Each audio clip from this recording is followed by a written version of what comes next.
go play some Longdeath until you already broke stuff on the Jeep. Oh no, like in a good way or a bad way. We're gonna just be playing Longdeath today. It's gonna be a chill couple hours. I mean, it's 8 a.m. here. If my math is correct, the Kid Fox stream should start in 3 hours. We'll do 3 hours of this.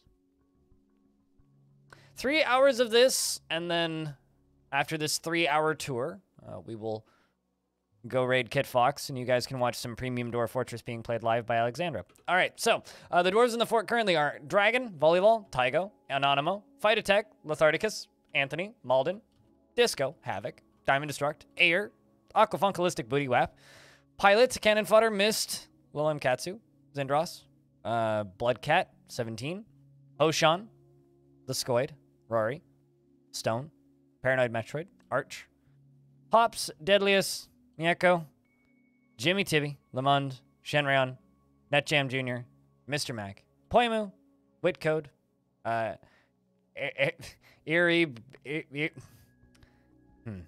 Iribrella, I think is how you say that, Navy, and Farana. It's just E-R-E-B-R up here, but they put an Ella in there. It's a lady. All right.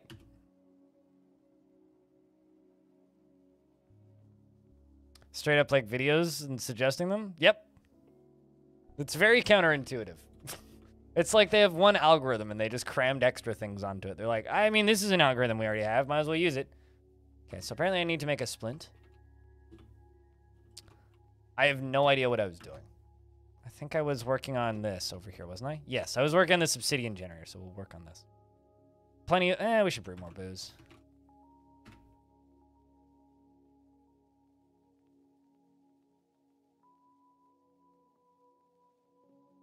So what was it that broke? Yeah, you're alive. I mean, you're still a kid. This fort's not that violent. I mean, you're 4 years old. You'd still dream of mastering a skill. You felt gratitude upon being rescued. So something happened where you needed to be rescued. You, however, are completely helpless in stressful situations after seeing the human Nelty Clasped Wonder die in 249 when you were 1 year old.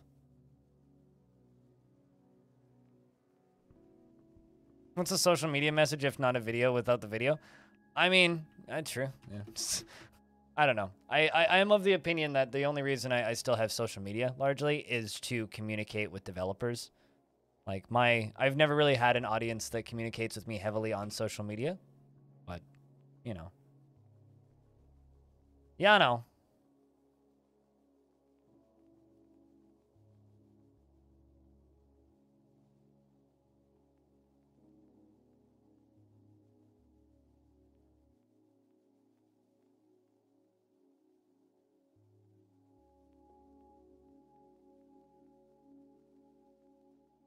Fuck, you're late? I mean, I don't know about that. Past that. I'm early, actually. Death is all around us, and this never has concerned me. It's constantly all around us. But checking in with other dwarves, since we're here. This stuff was posted on Discord. Oh, I see. Like Hex just posted something. What's that? All begins with practicing. Hold on. Is that a new book? No, it's heavily worn. It's written by trees. That's just a funny title for a book that I don't believe I've seen before. It all begins with practicing surgery. You have to practice first, Chad. Corporation is all around us, and that is terrifying. It's oddly mundane, though. As scary as it might be, it's oddly mundane.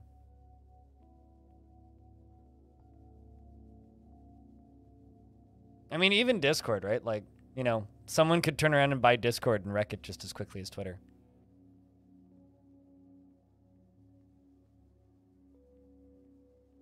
All right, we're continuing to fish. We're making Gabbro blocks. We're making Gabbro blocks mostly so that we can make these bridges. Because this right here is going to be a little obsidian generator, which means I'm actually going to have to drain part of this out to do this safely. So what I'm going to do... So I'm going to go down, I think it's this lever? Yeah, pump stack shut off. Flip the lever for the pump stack. And then we're going to seal off part of the... Oh. Whoops. I will just let that... I thought that this had already drained, but apparently I didn't finish draining it like last time I played this fort. So I'm just going to let that finish draining. Then we're going to have to drain off the top layer of this so that it's drained enough so that I can go up here and cut through that block like right here without killing all of the dwarf that's in this area so that I can then fill up this with lava and then dump it down onto this with water in it. Or vice versa. It's probably going to be water up top, lava on the bottom. So fill it up with lava, drain it down one layer, fill it up with water, dump it on there, and then rinse, repeat. But not alphabetical. You know, it's funny. They added that feature like the other day, and everybody was like, what? My theory is they've added them so they're sortable now, or made them sortable. I don't actually have that feature yet. Hold on, let me double check. I don't think I do. Yeah, I don't have that feature. It's not available in my region yet.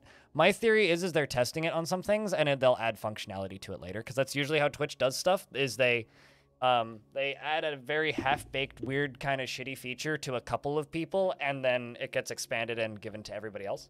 So I think it's just a unfinished feature that they're testing, which is true. Rather, I know it's an unfinished feature that they're testing, and I think that after they're done testing it, it'll get other features added to it. But you never know. This is still Twitch. It might also just like vanish off into the ether.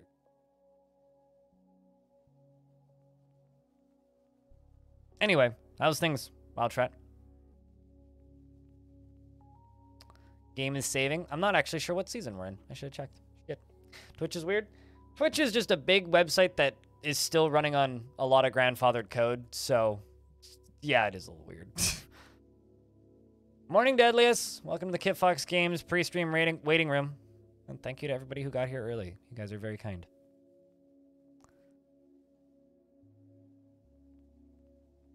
When is the Kit Fox stream? 11 a.m. my time. 2 p.m. Eastern. And it's 8 o'clock a.m. right now. So basically 3 hours from now. I'm just going to stream up until then. And then I'm going to raid them. And then I'm going to hang out in the chat for a little bit, and then I'm going to go shower, pack my toiletries, and fuck off to the airport. And apparently this was confirmed through Reddit. The VODs from it will be going up on YouTube ASAP after the stream's over, so like if you missed the actual stream itself, no worries. Hey, first resub of the day. Finally made it to 5 years. You can unsub now! I made it to y'all. I finally made IT to 5 years. Yo, RSG, when are we going to hang out again? We need to do that again. We're living in amazing times. It's certainly times. You know, there was a time when I got RSG into one of the coolest parties I've ever been to at a PAX. This is true. They had pretty good drinks.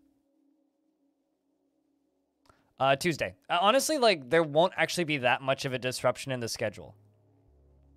Been around. I'm just going to, like, go do my normal weekend. Basically, today's going to be a short stream, and that's going to be the only actual disruption. I will be back home at, like midnight on Monday night, and I will just go to bed, and I will be back Tuesday. I'm literally just going to be gone, like, Friday, Saturday, Sunday, Monday, and those are, like, the days I don't stream anyway normally, and I haven't added anything new into the schedule yet. But, like, the actual big thing, like, to announce over this weekend is... on Sunday on my YouTube channel, keep an eye on my YouTube channel on Sunday, because at 8 a.m. on Sunday on my YouTube channel, a video will go up with the place where you can submit questions to ask Tarn questions about Dwarf Fort, because Tarn is going to be joining me on stream on the 17th. Which, the 17th is actually going to be a much weirder day than today, because next week from today, on the 17th, is another Kit Fox stream where they're going to be streaming another round, so part 2 of today's stream, basically. Except I'm joining them. So I'm not going to be turning my stream on at the normal time. I'm going to be on Kit Fox's channel at 11 a.m. my time, so 2 p.m. Eastern, until that stream's done, and then I will be turning my stream on, and they're going to raid me.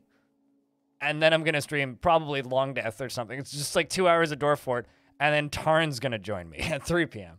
So... Thursday next week is going to be weird. Weird. I guess the one nice thing about you moving to Vegas, though, is PAX East will be, or not PAX East, PAX West will be a lot closer for you. RSG. Tarn will be on this channel, yeah. Yes, on this channel. Not the first time and won't be the last. The Tarn. Not to be a douche or anything, because we've done that 7 times. It's not that big of a deal these days. It's just like a quarterly event. Zach's been on twice, too. All of the VODs are on my YouTube channel. So, I mean, Tech will be joining us too. It'll be a nice Dwarfy session. Yeah, this is why I need to like. This is why people have like annoying reminder bots in chat. Has Joe been on? I'm not sure who you're talking about.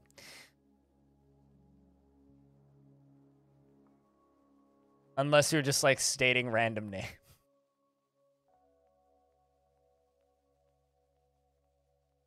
But yeah, no. I've had both Zach and Tarn. Oh, Actually, no. My mom has never been on this stream. Sorry, it's too early in the day. Gathering silk. Okay. Question is, how are those drawbridges doing? I've never met D's nuts. So, no. Dude, it's 8 o'clock in the morning. Kit Fox stream today? Nope. No Kit Fox stream today. I'm not lying, I swear.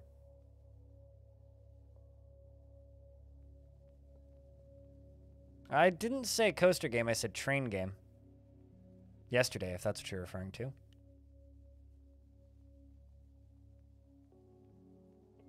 Yeah, it was called The Art of Rail. It's by Rocketworks. Art of the Rail? Art of Rail? Yeah, Art of the Rail. Here, I'll give you a link. There you go. So you've got this all smoothed up here. Need a floodgate, something that's lava safe. Wait, Gabriel floodgate, that'll do. Although, actually, no, not right there. I need it one tile up. Need a door right there. So let's do the door first. Let's do door out of Gabbro. And floodgate right there.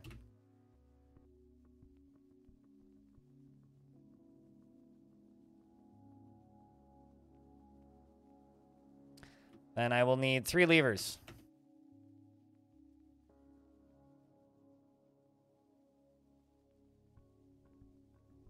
You have to type in exclamation point tickets to find out how many you have in the first place, Blackadder. And then once you know how many you have, you can invest them. You get, I think it's 2 an hour. 4 an hour if you're subscribed, which you are.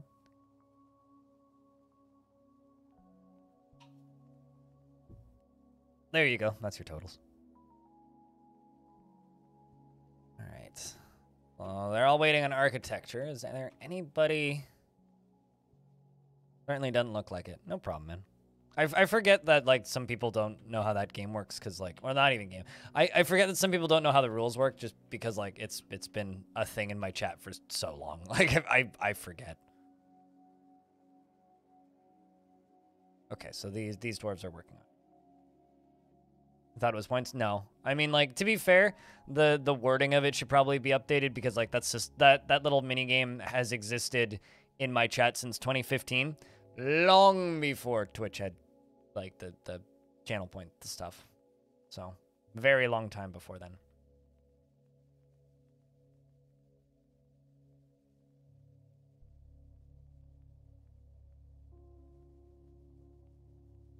So, another... Oh, I'm going to need to fill these in with walls anyway. We're making an obsidian printer today, is what we're working on. Just a nice small one, because I need to get some obsidian going. Just makes sense that way.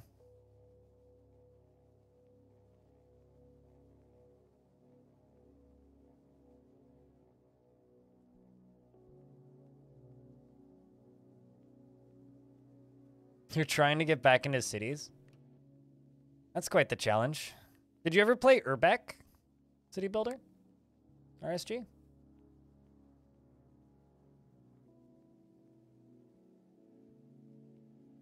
No? You might like it. If you want to play a more SimCity 2000/3000 style city builder, it's much more that. I do have some issues with it, like it doesn't have hills. Like it's very flat.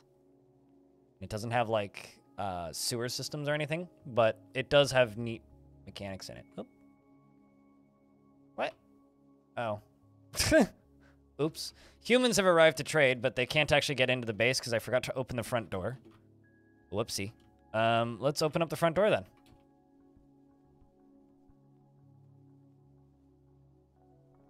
If anybody has questions about Dwarf Fortress or Dwarf Fortress related things, feel free to let me know.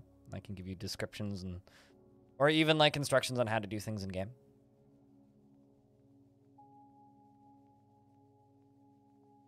More than you have tickets? Yeah, Stone. One of these days, I'm going to do one of those reverse subathons where you can, like, add time or remove time with channel points, and Stone's just going to be like, I've been training my whole life for this.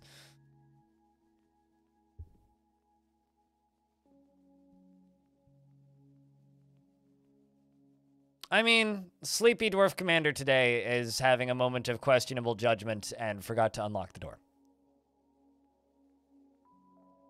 You know, honestly, like, even when that game released, it wasn't that big. RSG. Like, really? I mean, like, yes, lots of people streamed it, but for me, it really never was. Like, that game wasn't something well, I guess, like, I did get front page a couple of times because of it, but I don't know. I think I limited my own stream's ability to grow by playing so much of it. As much as I enjoyed that game, it was a fun game. So, yeah, kind of. But also, no, not really. You should play this this cool game, RSG. It's sort of like a city builder, but instead of, like, you know, worrying about roads and citizens and laws, you manage a fortress of dwarves. It's this little indie. It's this little indie game. I think you might like it, man. You should give it a shot sometime. I think it's called Dwarf Fortress. It's coming to Steam soon, actually, with some pretty pixels. You know, it's basically like a big city builder, except they're dwarves, and there's no Snow White, unfortunately. But you know, you can fight monsters and build a city of dwarves in like a weird 3D space. It's kind of cool.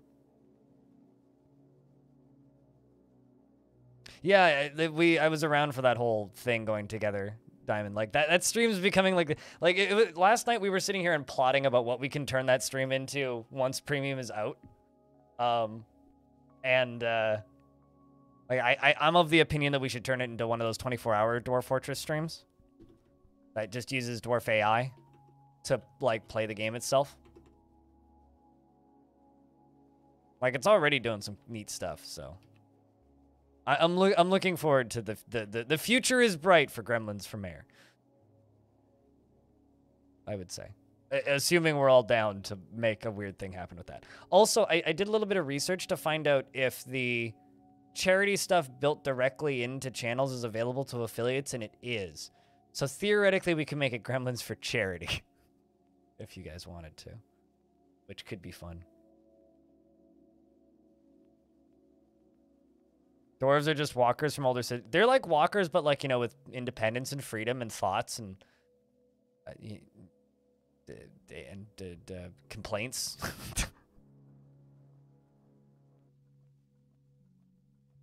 The U.S. only charities? Yeah, but you don't touch the money. But I don't know. It's probably best to just not even give it an affiliate and just let it, like, do its thing. Cuglorf, what up? Dwarf question. Is it possible to make falls? Falls? You mean like forcing things to fall off of something? Like, how far are you dropping the thing? And what are you dropping?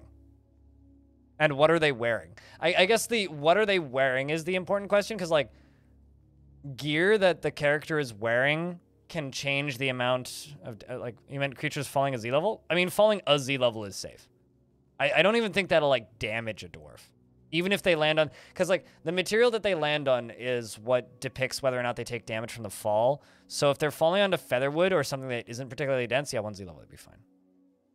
But, like, if you're talking, like, dropping, like, a herd of horses with a drawbridge, 1Z level, yeah, they'd be fine.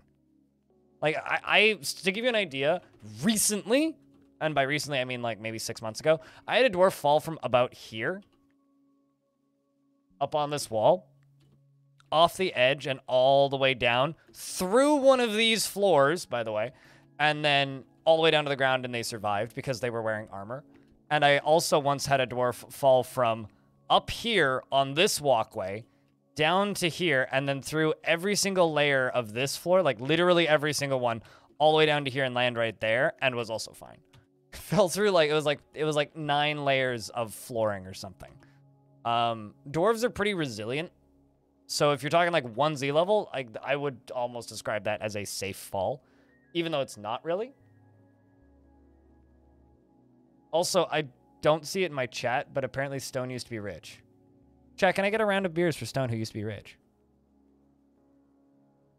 You installed the original Doom the other day? You really should try Urbeck, dude. I think you would like it. And there's a free prologue on Steam that you can try. You've noticed goblins surviving massive falls too? Yeah, no, because the way like fall damage is calculated and it's almost more based on gear of the dwarf than like the distance that they fall and like the material that they land on. As long as like they are fully clothed and falling onto something that isn't like platinum or something ridiculously dense, then they're probably fine. Probably.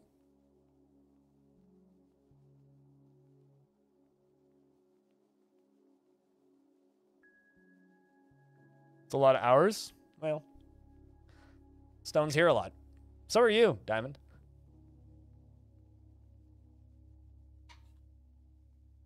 I would describe many of you as having a lot of hours on my channel.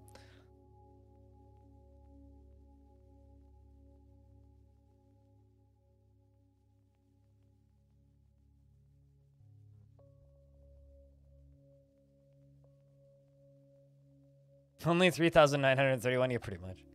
Only 3,931.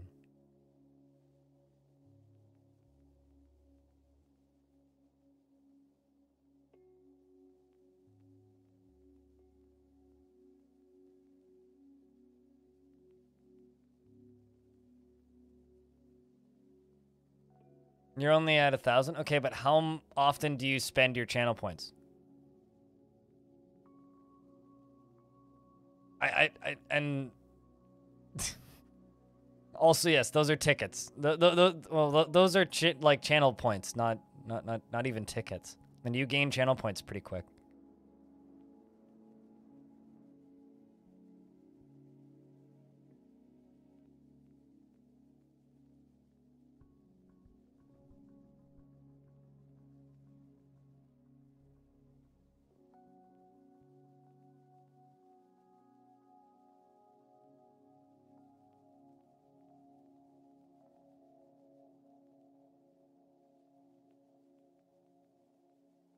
You're making your dwarves fall a lot via water washing over them. 99% of their clothes negate the fall, but sometimes they randomly suffer serious injuries. Just make sure you have a hospital like right next door and a well-trained doctor. Or like one fully assigned doctor who doesn't do anything else. But like, even then, like... Actually, I have a question. Because you say because of water washing over them. What is the purpose of the water washing over them? Are you just trying to clean them? Like, are you trying to give them showers? Like, what is the reason for them constantly falling into water? You're trying to make a swimming pool? So, okay, hold on a second. Let me unpack this. You're trying to force dwarves into water?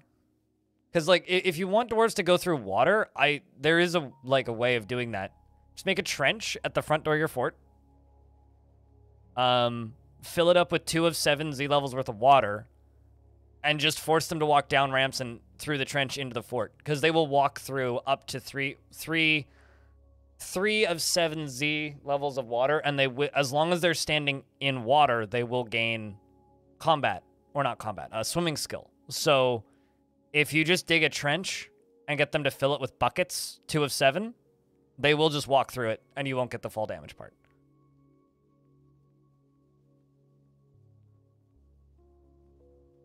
What heavy accessory? I'd say it's more likely that it's just a bad fall, and dwarves can just have a bad fall. What, dropping people into water, RSG? I would just simply close the park for a minute. Can't you do something with grates? I mean, you can also spray water on them, but that doesn't train swimming.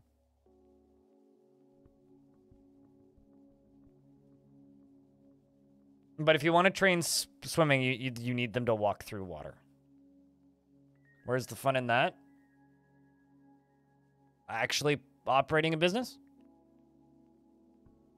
I don't know. I never fully understood the fetishism of just killing all your guests in RCT. Now, firing off roller coasters so they explode, I'm all for, but just drowning them? Nah, exploding roller coasters are fantastic. You're trying a lot of different things. Well, best of luck with your science. Also, if you want to train your military on swimming, put them in an area that you can fill up with water. Get them training in that area, and then fill it up 2 of 7 with water. And then they will go and start they will be training in there already, and they'll continue training once the water hits them, and they will still be training once, like... They will still continue training as the water fills up. So as long as you don't drown them, obviously, they will gain swimming skill. I did this once in a cavern layer with a bunch of stuff. Just you have to construct the buildings and like the armor stand and everything before you dump the water in there. Otherwise, you can't construct it.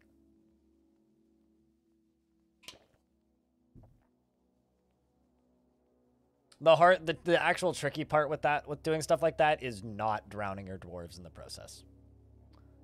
So, you know.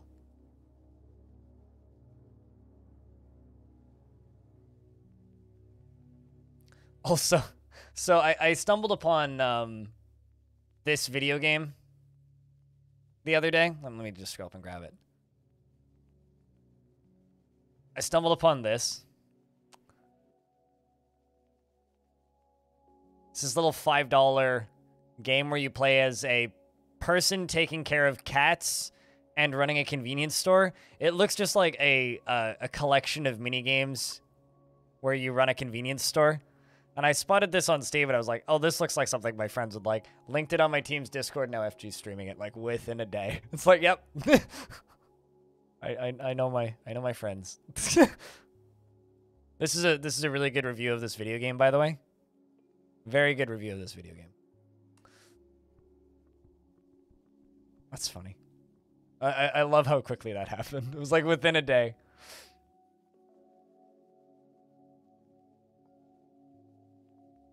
Alright, let's just keep following this bard. Also, Longdeath is up to 35 dwarves, by the way, which is the highest population we've had in, like, maybe the last 100 years, which I'm quite happy about. I mean, we were down to 22 for a little bit there, which was scary as hell.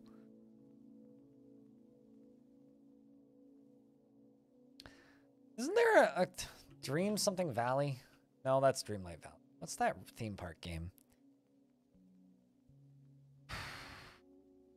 Hold on.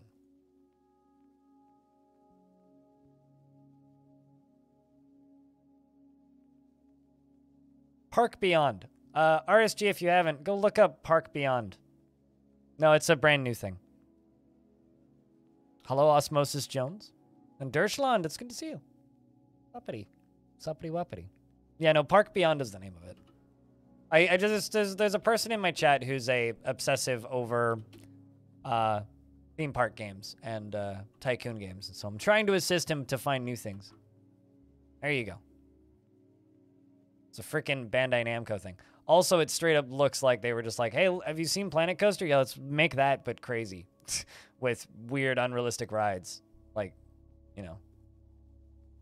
And just actual octopus. There's not a single good one? What, theme park game? They haven't made a good theme park tycoon game since Roller Coaster Tycoon 2. It's an unfortunate fact. It looks weird. But yeah, no, I am of that opinion that they haven't made a good theme park game since Roller Coaster Tycoon 2. Every single one has been like, they've made fun theme park sandboxes. There's multiple fun sandboxes, but After the recent episode of the Halcyon Pod, it made you fall down the SS14 rabbit hole. Thank you so much. And well, you're welcome. I mean, thank Tekkid for that. That was mostly him. What about OpenRCT2? I literally streamed that on the, what day? 30th of October? No. Yes, the 30th of October. Was it not? Yeah. Not this past Sunday, but the Sunday before. I mean, that is RCT2. So, it's just like there hasn't, well, no, there's been good Transport Tycoon games since Transport Tycoon. Open Transport Tycoon's just the best. Yeah, I mean, for those of you who don't know, I used to stream a lot of OpenRCT2. OpenRCT's great. I can't play it indefinitely like Dwarf Fortress, it seems. An accident, welcome back. I need to play more SS14 tomorrow and like try and get competent enough that I could stream it, because I don't know, that game's neat. Truly, that game's real neat. SS13 is neat too, but SS13 is just too fucking janky, even for me. It's like, I tolerate Dwarf Fortress, but like SS13 running on Beyond is just like, Also tomorrow, if you haven't seen his streams before, go follow this guy.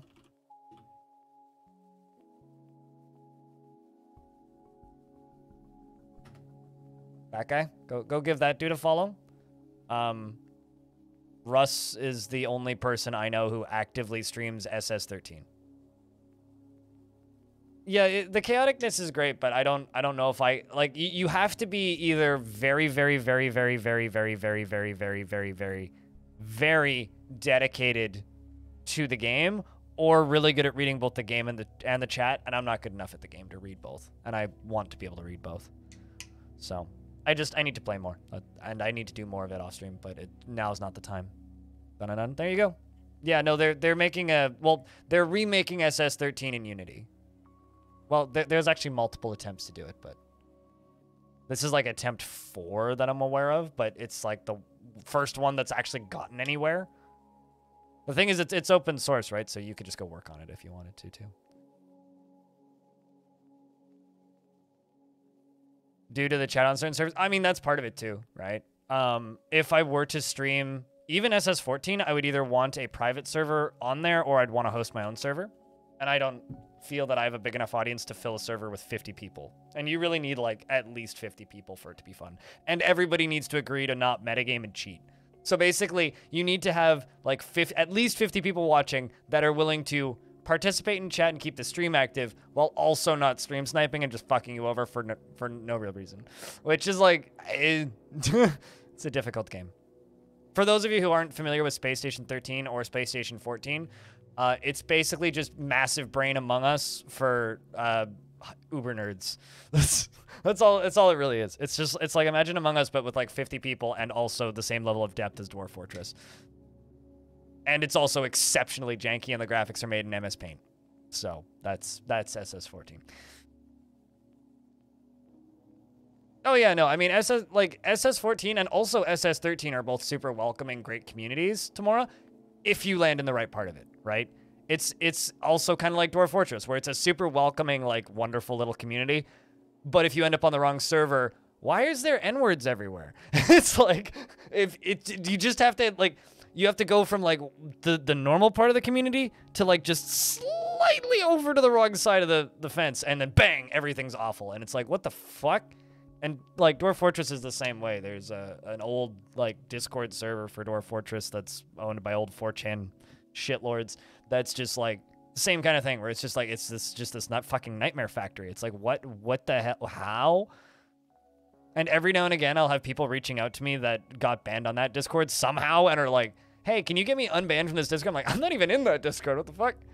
So, you know, it's like, these weird old games that, like, originally came from 4chan just have these weird old heads that just, it's like old racist uncle in the corner at Christmas, and you're like, what the fuck, man? You gotten pretty good at janitor? Yeah, janitor and, janitor was always my go-to job on SS13. It's very simple. Just clean up the blood and don't ask questions. It's very simple. It's the Dwarf Fortress of Trader games? I mean, calling things the thing of things is just silly to me. It's like the Dark Souls of platformers doesn't make any sense to me either. It's like, no, it's Space Station 13 is just one of the best of that thing. Saying it's the Dwarf Fortress of something is silly, though. Especially considering Dwarf Fortress isn't open source. Also, hey, Hannah. You learned being a botanist in the depths of the jobs is insane. No, totally, yeah.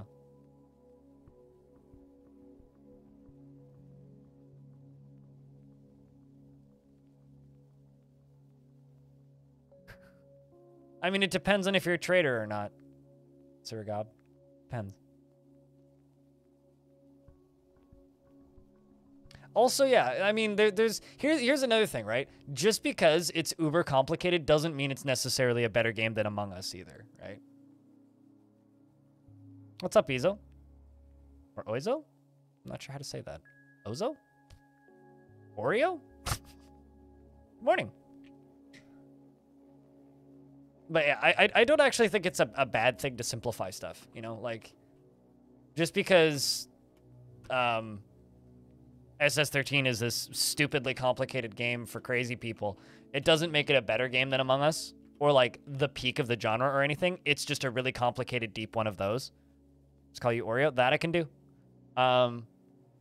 I think it kind of sucks to just point at it and be like, well, this is abjectly a better game than Mafia, the card game, or a better game than Among Us, or a better game than whatever that other one was that was popular for a minute. It's like, is it necessarily a better game? No, but it's like, it's just the most replayable because it's the deepest, right? And that doesn't necessarily make things better. I think there's something to be said for minimalistic game design that improves games. I mean, Among Us is kind of a masterclass in how to strip out mechanics to make something super simple, but still work.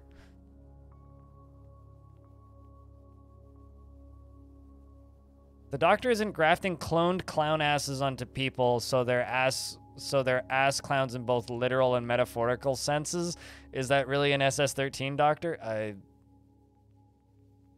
I'll let you be the judge of that. DF Classic is getting all of the same UI and usability reworks as Premium. The only difference between Dwarf Fortress Classic and Dwarf Fortress Premium is Classic will be downloaded for free from bay12games.com/dwarves, whereas Premium will cost $30 USD. One will have pixels and like graphics, and then the other one will just have ASCII art. But controls-wise and usability-wise, they're getting the exact same overhauls. Oh, also Classic will only have the original it's like music that Tarn played on his guitar. I need to pause all of my masonry jobs because I got too many and not enough masons.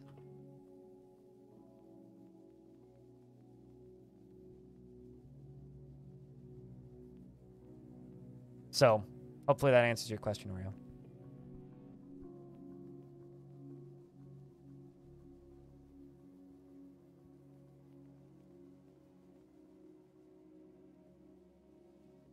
So, like, you know, to all the people who are just like, oh, I don't want to buy this for whatever reason, like, just, that's totally fine. Classic will just simply look like this. Or where's the other one? This smiley screenshot, this one. So Classic will look like this, right? Now keep in mind, these are mock-ups that were made by Tarn in a, air quotes, in a weekend. So, can I have my dad? What? Maybe I'll make a Blind IRL music pack. All the sounds made with my mouth for April 1st. And it'll come with a tile set that's just a picture of my face. Which I already have, so that's easy. The Blind IRL asset pack for Dwarf Fortress. It's me singing for the music. You'd pay for the lol. Oh, you'd play it for the lol. I was like, why would you pay for it? What the fuck's wrong with you? You'd play it for the lols? Okay. I mean, I wonder how moddable, like voice packs are going to be for Dwarf Fortress, you know? Because, like, Tarn said something in the future of the Fortress. It was like 17 music tracks, like 20-something ambient sounds, and a bunch of, like, other environmental sound effects. I'm just, like, imagining just, like, a sound for wind and pitter, patter, pitter, patter for rain. I don't know if there's, like, rain sounds, but Don't tempt me. Speaking of tempting me. Construction was suspended. What the fuck? Guys. Come on. Why? Oh, because those are masonry jobs. Duh.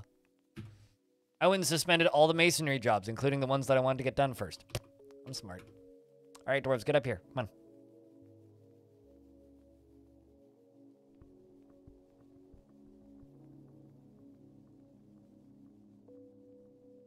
Also, let's rename these and call this lava. Actually, I think I might need a fourth one. Control N. Water. I still need to do the water reservoir. And bridges. So lava is going to be connected to this floodgate. Need to do 2 iron mechanisms. I'm doing all right, Ire Stupid. Doing all right. Didn't get much sleep, but that's fine. What are we building right now? I'm making a little obsidian printer, because I want to start making obsidian. Steam Workshop integration at all. Do you think that language packs will have a chance to exist? Or is this too complicated or something that they'll... So so here's the thing. Everybody says don't underestimate modders, but I estimate Dwarf Fortress modders because I have a pretty good idea of how moddable the game actually is. There are parts of Dwarf Fortress that are exceptionally moddable and parts of it that are exceptionally not moddable. Whenever people say, oh, there will be full UI mods, I just kind of look at them blankly because, like, if there was ever going to be full UI mods for Dwarf Fortress, it would have happened already, right? And that mod ability is not changing with Premium. So I don't know.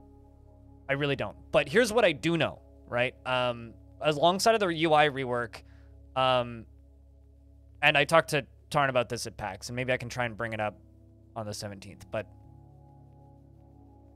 language and Dwarf Fortress is difficult because of how heavily integrated into the code itself the words and grammar is. So you could, like, just go through Dwarf Fortress, do like a Control F in the code, and change all of the words in English to a different word, and the grammar would all be wrong, right? So stuff like this can't be translated. Quite literally. Without a full code rewrite, this cannot be translated. So Dwarven descriptions can't be translated. Their moods and thoughts can't be translated, stuff like that. However, partial translations are possible. And when I say partial translations, I mean like UI elements that don't change, that are static from fort to fort. Names of things. That can be translated. So when I spoke to Tarn about this, because it was just essentially, like, his statement on it was there will probably never be an official full translation for Dwarf Fortress. However, it is possible that they might do partial translations. But there's an issue with Steam where people will give you negative reviews if you have a partial translation because it's not a full translation. So they don't know what they want to do. Also, they'd want somebody to do it professionally, so they'd want to hire somebody to do it. I don't know if we'll ever see it, but it's something that is at least possible now with the UI rework because text can be resized individually and be made to fit in places. Do you mind refreshing your memory on how you get this exact tile set? Oh, literally type an exclamation point tile set. Oh, there you go. As a mod to their own game? I mean, that seems kind of like a waste of dev time, but...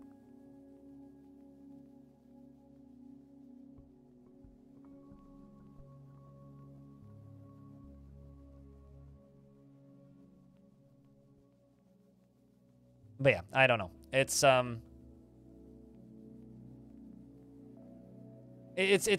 weird thing, and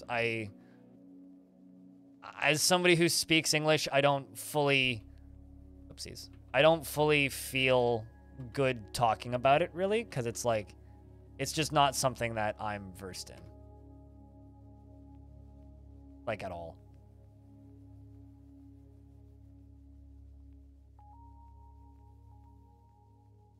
But what I will say is, like, if English isn't your native language and you want to play Dwarf Fortress, or you already do, even better, go start editing the wiki that's in your native language.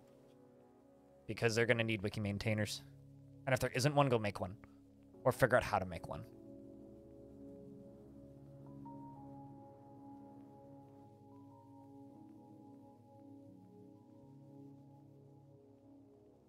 I think Keep Talking Nobody Explodes got the first instance of a 418 error that you've ever seen. I don't know what that means.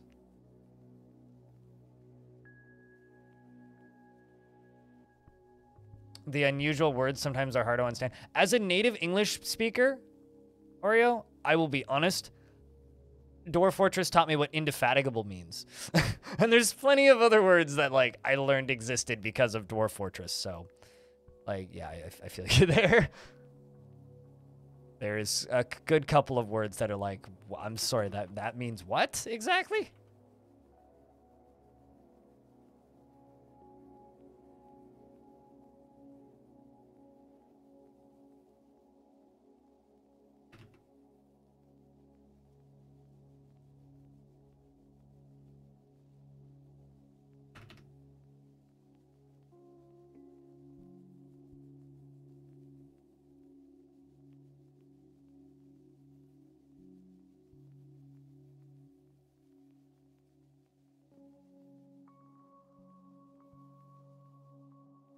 But yeah, no, Dwarf Fortress is a difficult game when it comes to translations. Another game that's in the exact same boat, actually, is Caves of Cud. Like, whenever I see people saying, oh, like Chinese translation for, like, Caves of Cud and whatnot, it's like, But, you know, it kind of comes with the territory, unfortunately. That, like, when you're playing these really, really big proc gen based games, just unless like you planned for translations from the beginning, it's very difficult. Okay, speak English. Speak idiot. Speak I don't know what a computer is. Language. Explain like I'm 5. I don't know what a 418 error is, and no, I don't know what a teapot error is. So you're gonna have to speak like idiot for me, please. Pretend you're talking to somebody who's never heard of a computer before. It's mostly a joke error. Cool. Still have never heard of it. Pretend that I know nothing about computer and then explain. Clearly rectified.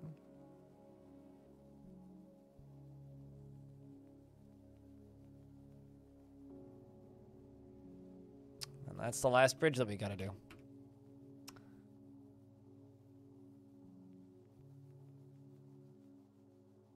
Now we got all these link buildings to trigger jobs going.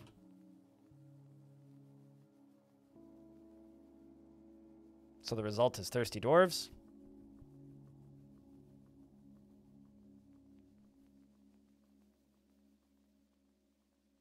No, not excited in the slightest. I wish that they canceled it, actually, Walrus, because like they're really cutting into my stream time here.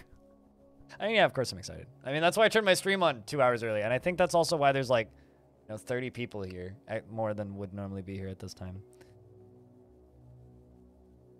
Clino, what up? Morning. Good day, sir. Hi, how's thing? What up? But yes, I am very excited for the Kit Fox stream. I'll tell you this. I hope it doesn't get a little boom. I hope it gets a massive boom. My goal, and based on all of my predictions and pestering of friends and people in the industry that I know, Dwarf Fortress isn't going to get a little bump on Steam. Or on Twitch when it comes out on Steam. Dwarf Fortress is going to get streamed as much as RimWorld does. Dwarf Fortress is going to have...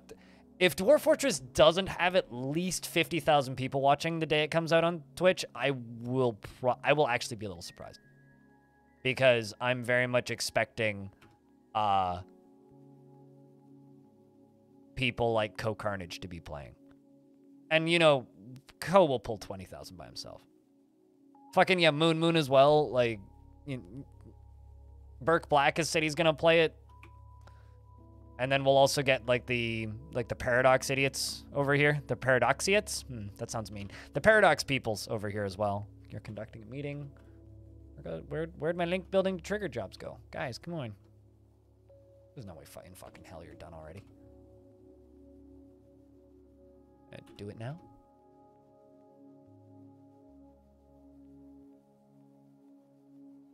No, I certainly won't eat a mat. No, if it's not if it does that. Okay, if Dwarf Fortress doesn't sell 100,000 copies in the first week, I will eat a sock.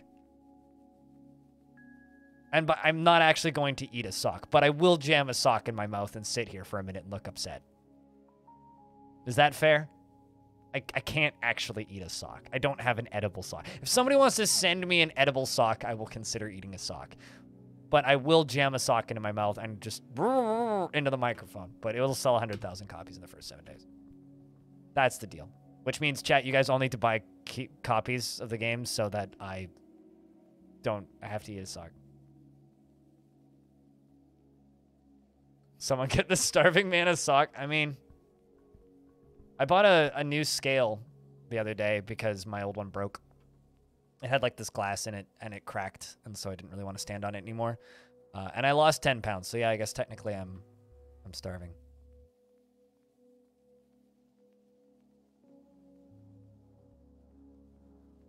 I just, honestly, I wanted to sell 1 million copies so that Tarn can do the, yeah, let's throw all of World Gen out there, because I want people to see the World Gen code. You got me covered. Hell yeah, user.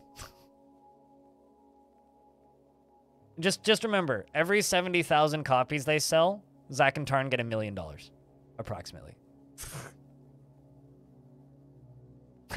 You've barely touched your tattered Masterworks sock. Are you not hungry? I mean, here, I'll eat a mouse. Ah, sorry, mouse. You did nothing wrong. See? I played Dwarf Fortress with a mouse already, and it's not even out yet. You can too. Just simply get a mouse and put it on your desk.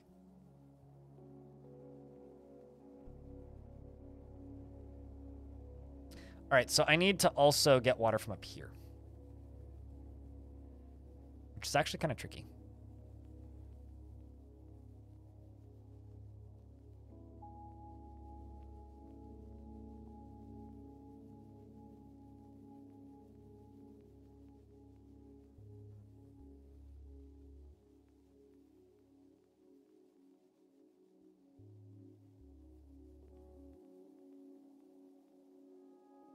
$50,000 times by yourself.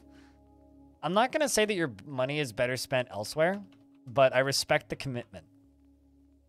Your money is probably better spent elsewhere. As much as I respect the commitment.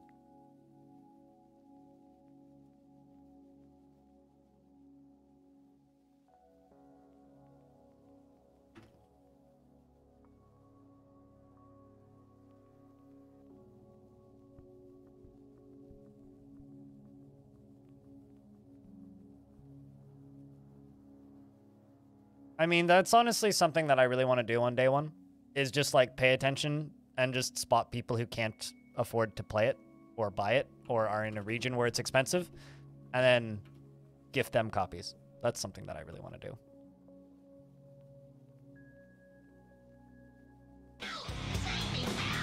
Speaking of people being kind, Max, thank you very much for keeping that sub alive for a 39th month.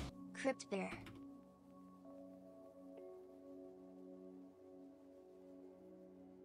Every member of this stream is gonna go buy it. If not, you'll gift them keys. Yeah, that'll be awesome. It's gonna be a fun day.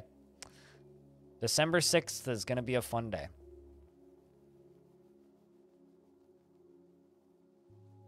Just waiting for this dwarf to get up here. We're building an obsidian generator, if anybody's wondering. It's gonna be down here, nice and small. Nothing super fancy. I need that. Okay, they're all good.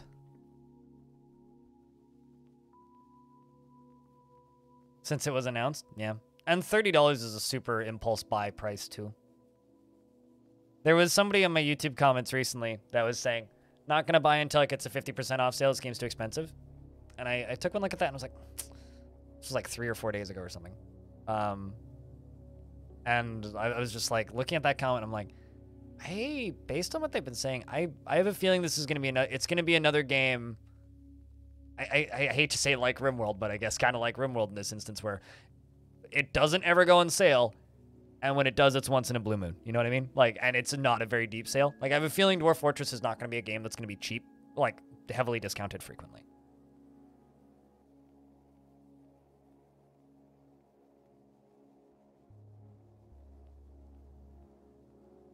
Also, thanks for the ping.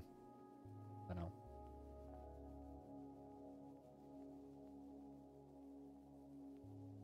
It's free on the website already? Well, here's the thing, right?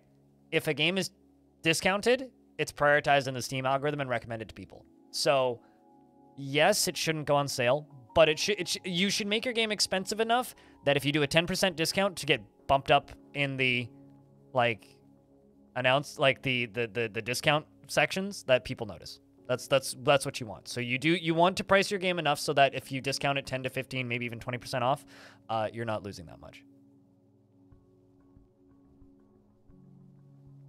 You're already saving money on saving money to gift DF to 2 of your friends. Well, that's nice. I mean, both of my sisters are getting Dwarf Fortress for Christmas. The humans have arrived with their annual tributes because fall has arrived. Hey, Trizuka, what's up? You've been listening to the Dwarf Fortress Roundtable podcast at work recently. If you want a more general games podcast, you should listen to mine too. Tekkid was on the most recent episode. Just saying. It's a good, but DF Roundtable's a good podcast. I listened to it as well. Yeah, Navy went a little bit nuts yesterday. It does in fact come the tribute, Stone. Yeah, Navy went a little bit insane yesterday, as you can maybe notice by the leaderboards.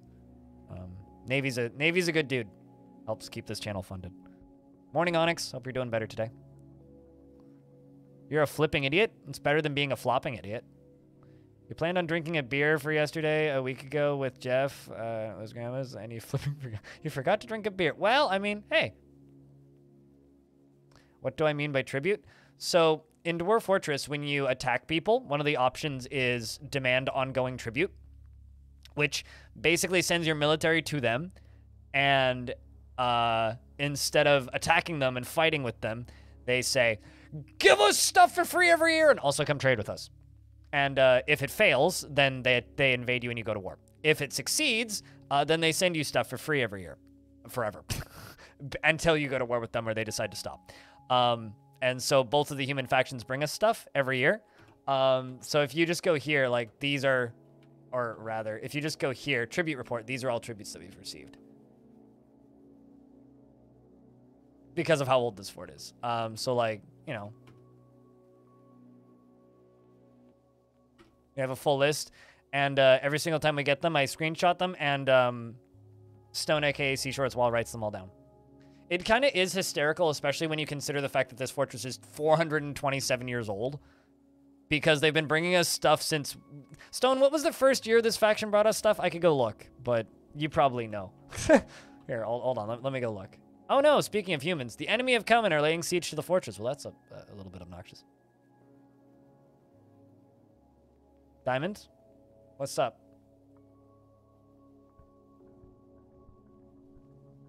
Am I just that mighty? What do you mean?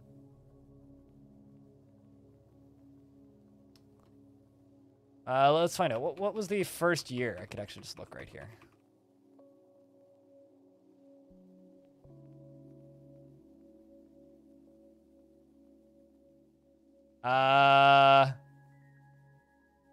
We demanded tribute in the year 50, 50, and 56, and 92, and 107. And we started receiving tributes from the group of alchemy in 51, and then the Council of Men in 56. Have I destroyed any civs? No. We're not. We're at war with these guys because they attacked us, but I haven't sent soldiers out to attack anybody ever.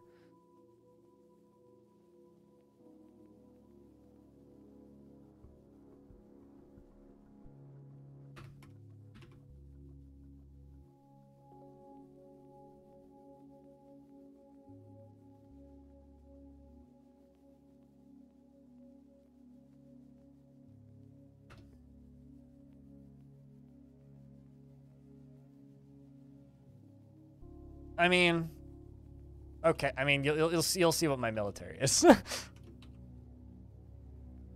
There's Celebrate, which is basically locks them in bedrooms and leisure zones, and then there's Celebrate Please, which is only bedrooms and tavern. I lock them in there when I need them to make babies, generally. That's what that lever's for. It's the go fuck button. Which, frankly, everybody needs a go fuck button.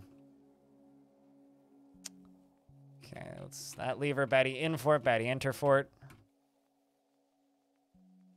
I need to close the drains. Drains!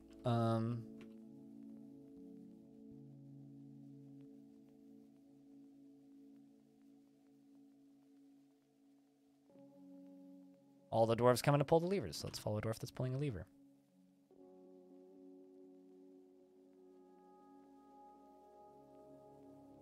I think that's all the levers pulled.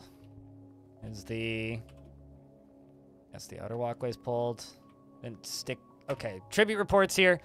Stone, do you want me to screenshot it, or do you want to screenshot it? Yeah, the group of alchemy are the people who attack us every single time, and they are kind of sad because they used to be our friend. What are we testing, Diamond? I feel like I missed something.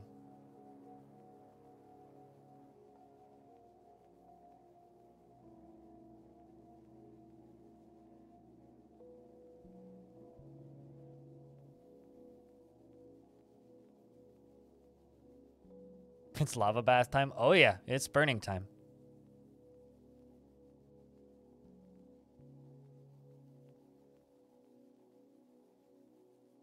Can I spot the gremlin?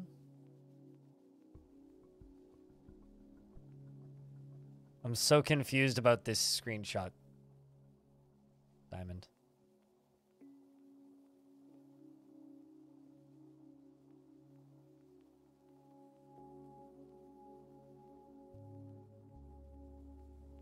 Yeah, they brought us a cat.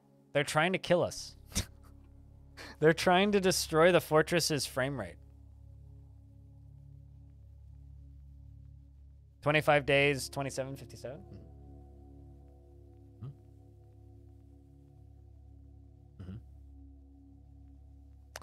Well, that's weird.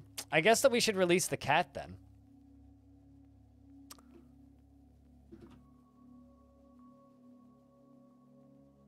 And we can eat the cavey. And all of these marmots as well. But we now have a cat in the fort again. And I have to read things. So, I'm just going to real quick keep the game paused. Or pause the game for a mo. And say... Golem is Golem. And Crab is Tasty. Bird is escaping through windows. Scale... D's. I don't think that's a word. This. All right, all caught up. Normally I would read back, but in a rush. Also, now is when I normally turn my stream on. But let's just take a peek at how many. Oh, there's not even that many. Easy peasy. There's 57 of them. Not even. 1, 2, 3, 4, 5, 6, 7, 8, 9, 10, 11, 12, 13, 14. 20, 21, 22 of them, in fact. There's 22 of them. It's a very small siege. They've sent bigger sieges, but apparently not this time. So now the question is, will these merchants get out? Siege is here, release the hair. Gotcha. I have released the hair. Although it's going to be hard to see it, because... Black shirt, black background, dark colored hair, you know.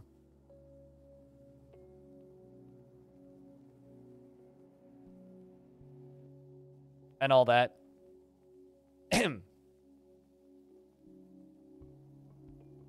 Although I showered with conditioner last night, so my hair's all floofy. You slept 2 hours and got up, went to work, drove the kids to school.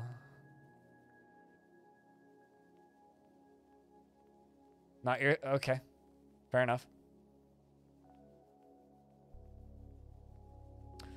I went to the weekly market in town, bought some quality coffee beans. Didn't try them today, but you'll do that tomorrow and kind of hide for them since they smell really good. Hell yeah. Do you have a preferred way of brewing? All right, let's just make sure top door is closed. Top door is in fact closed.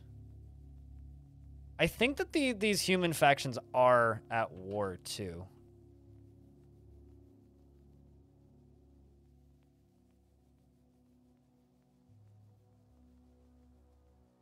No, that's fine. There's nothing wrong with long chat messages. Not like you just filled the entire chat room by yourself either.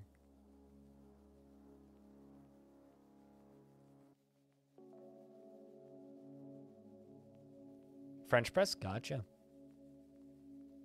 And we have a kid, Poimu, who's making an artifact. Terrible timing, but here we are.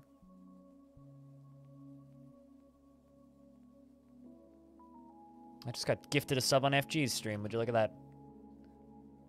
All right, the human, the mule, and their defending bodyguard, marksman, are heading out the side door. Let's see where the siegers are at. They might make it out. I don't know. Just to order from Tim Hortons. Hey, you know, whatever works for you. I make my coffee at home with a pour over. It's significantly cheaper. Takes up less space. And I get way better coffee out of it. Mocha pot. I bring a mocha pot camping.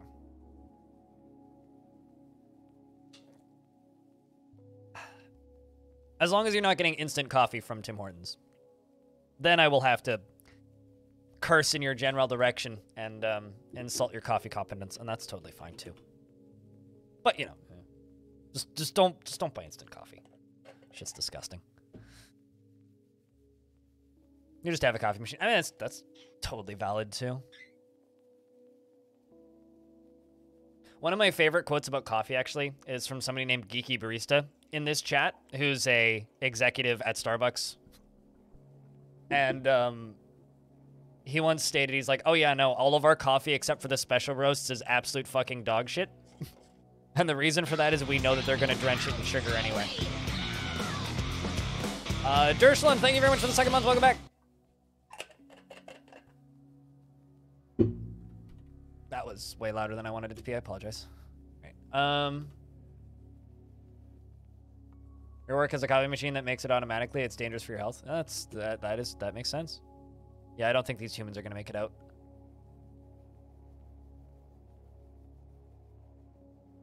So if these guys are at war with the other human faction, they're just going to kill them. And I think they're just going to kill them. We're going to have to give these humans gifts. You drink coffee on a rim? Yeah, I drink this amount of coffee per day. This cup, 2.5 of them. Because this fills 1.5 of this. So.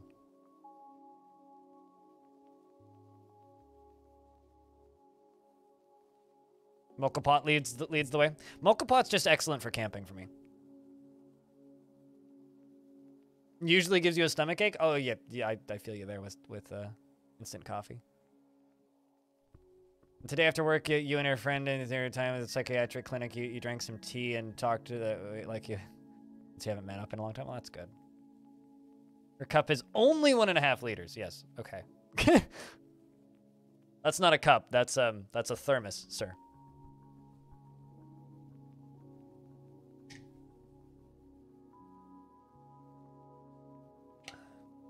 Okay. Yeah. No. These tribute bringers are gonna die, I think. I don't see them surviving.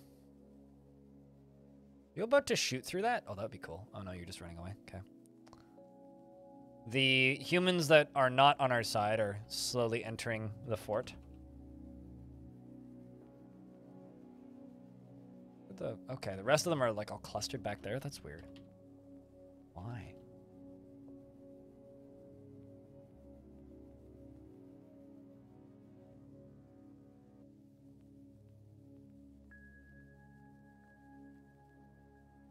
I really want to try and save these tribute bringers, but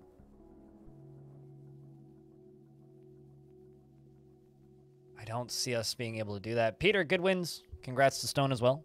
Onyx and Amigo. The fighting begins. They start stabbing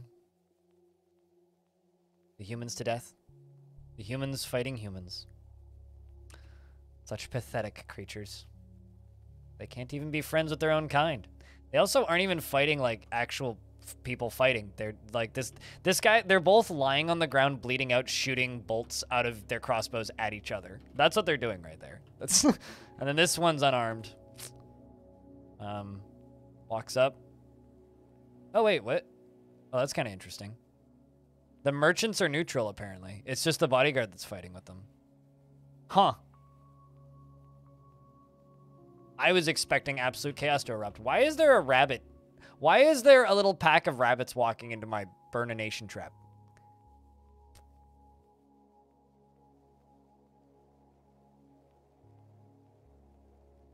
Also, why are the rabbits running away from this human in fear? I mean, I guess actually that's normal rabbit behavior. I shouldn't be questioning that. Also, shoutouts to this human who killed one person. Although I'm pretty, yeah, it's not the merchant. The merchant died already. But this guy gets out, so hell yeah. They have chosen death. The rabbits? Well, actually, no. Currently, they're being chased out by. Oh no, one of them ran back in. Well, anyway, human merchant made it out. Memorize the tribute bringer? I mean, if you want to. That's their name, right? Osman August. I release the save file for this once a year. Where else would they go?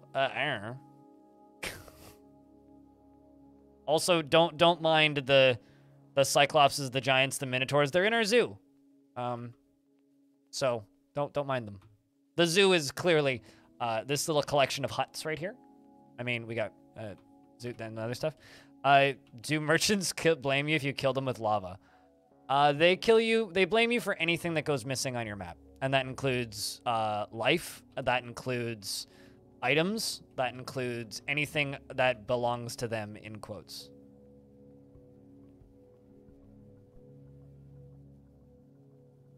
But you can also compensate for that by giving them gifts, which I do. So.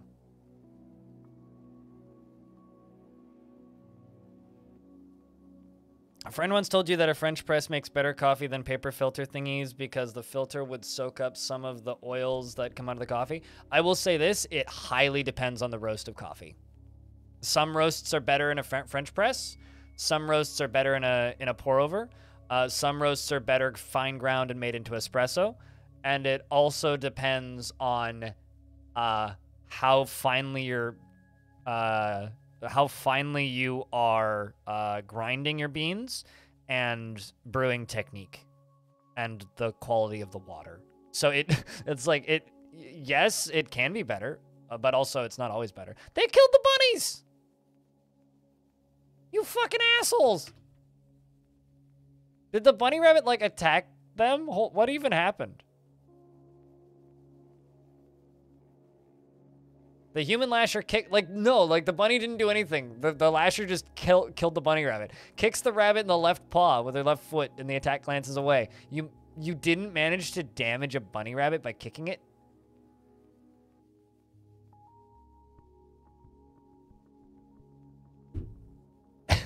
Okay. And then an artery has been opened, and then shoots a bolt. Oh, I see. And then the dances the thing, tearing many nerves, and then the flying copper bolt strikes the doe rabbit in the leg and severed part tails off in an arc. We shall avenge the bunnies and give the Vikings a Viking funeral at the same time.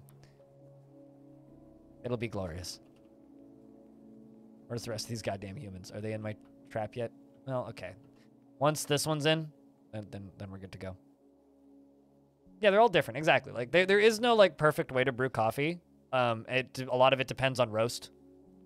As an example, I prefer using my pour over because I find generally I make better coffee with it. But I also have a French press and I use that almost as much. So, and I also have a mocha pot. I just only bring the mocha pot camping. I don't generally use the mocha pot at home.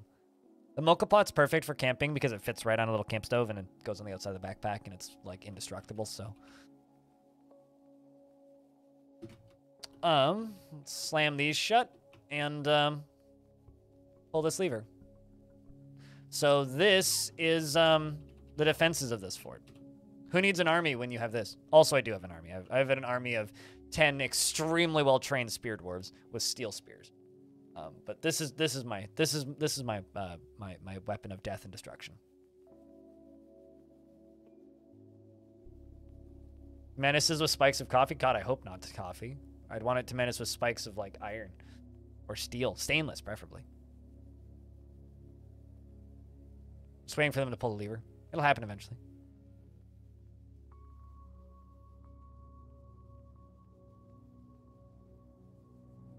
It's a shame you don't like the taste of coffee. No, it's totally fine. Here's the thing. If you don't like the taste of coffee, it's probably for the best. It's like not liking the taste of alcohol. It's one of those things where it's like, are you actually benefited by having this thing in your life?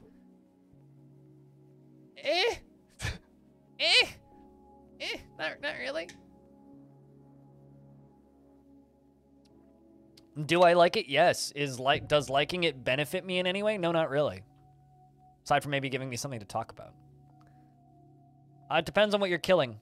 If you're fighting undead things, you do not want weapons that cut. You want weapons that pulverize. So you want blunt weapons if you're fighting something that's undead. If you're fighting something that bleeds out, you want something that's sharp. So if it's, like, say, not a Forgotten Beast that's made of stone and it's like a giant or fleshy enemies, you want something that's cutty. So like an axe or a sword. And if you want to kill something that's big and tall that needs a lot of distance, that has a lot of body mass, you want something with that is long and pointy. So basically spears for Forgotten Beasts, hammers and maces for undead, and axes and swords for everything else.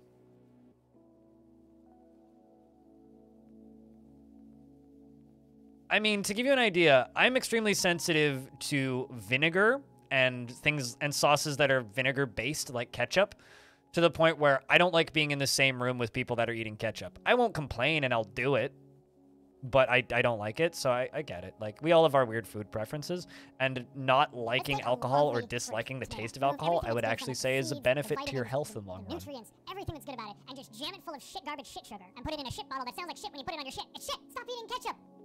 Hammers and maces hammers and maces of silver are effective against most things. Hammers are better than maces in almost every aspect, by the way. The only way to use maces is RP reasons. Coffee and tobacco smell really good. I have this weird thing where I enjoy the smell of cigarettes. It's a problem. I don't like smoking cigarettes. I fucking hate smoking cigarettes, actually, but I don't mind the smell of it. It reminds me of my grandmother when she used to smoke. Because my Oma, who I actually went and visited this past weekend and snapped a photo of me and her. This lovely old lady. Right here. This lovely little old lady used to smoke a pack of cigarettes a day. She hasn't smoked since she was like 70, and she's like 90 now. So it's been a long time since she's smoked. She quit in her mid-70s, just cold turkey one day. She was just like, fuck it, I'm not smoking anymore. And just stopped. She, like, when she talks about...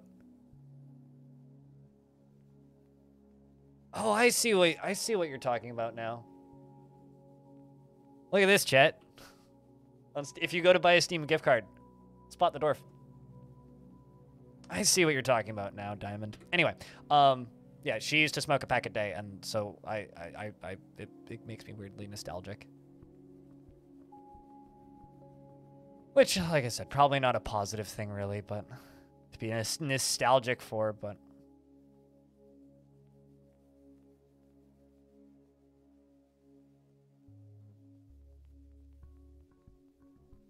Anyway, we can just let them slowly all burn to death while we go back to working on other stuff.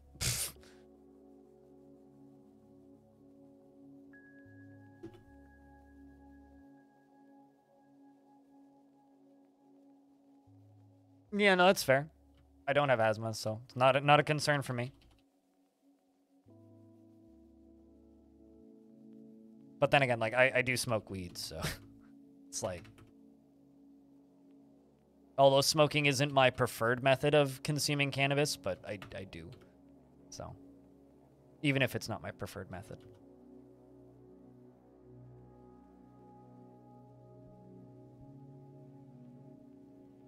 Can they not get there? What the fuck? I've also turned that pump off, so I need this to drain out a little bit. You're just allergic to fun? I wouldn't say that. There's nothing fun about smoking cigarettes. Just sadness and bankruptcy.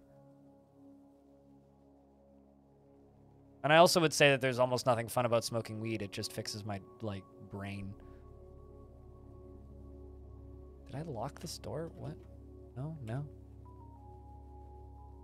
Wondering why suddenly my dwarves refuse to dig. Place item entombed? Did something die? I beg your fucking pardon.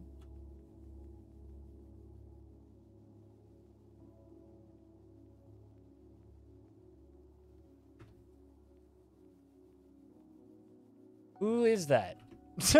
That you're carrying the corpse of? Whitcode?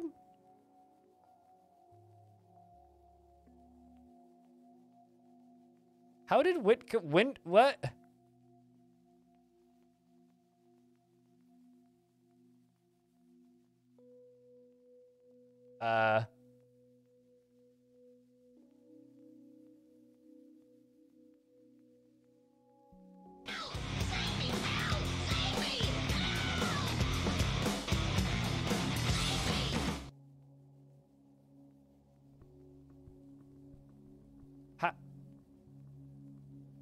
How? You were in the tavern. Deadliest, thanks for gifting a sub. I had a child die in the tavern, and I have no idea how that happened.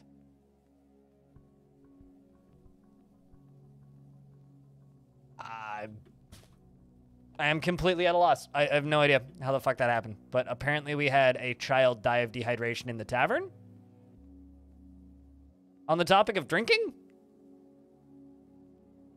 I mean, there's no detective work to be done. It just didn't get beverages. Are you child murderer? Clearly, yeah. Like, literally, there is no, like, work to be done. They just Mom didn't take care of it for some reason.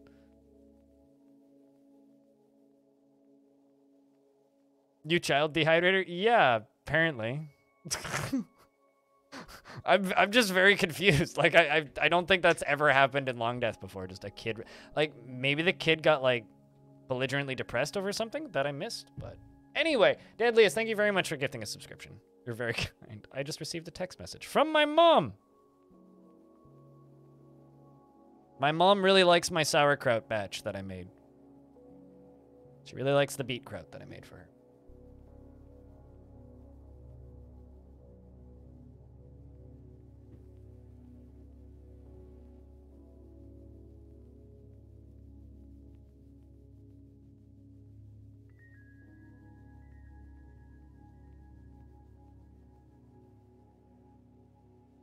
Chat, say hi, Mom. Or hi, Blind's mom, I guess. My mom watches my stream. She might be in the chat right now, which is why I say that. Although she never types. She just lurks, rather. Child Dehydrator would be a cool black metal band? I don't know about that. Maybe a bit much. Anyway, bad time, I guess, for my mom to tune into the stream, too. Anyway, so we're like, a child died of dehydration. Maybe it vomited too much, and it just, like, became unable to keep fluids down.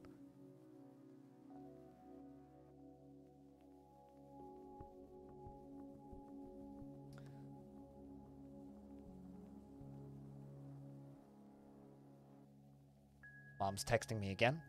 So clearly she's not watching. Otherwise she would have stopped by now. Whitcode, not you. Died.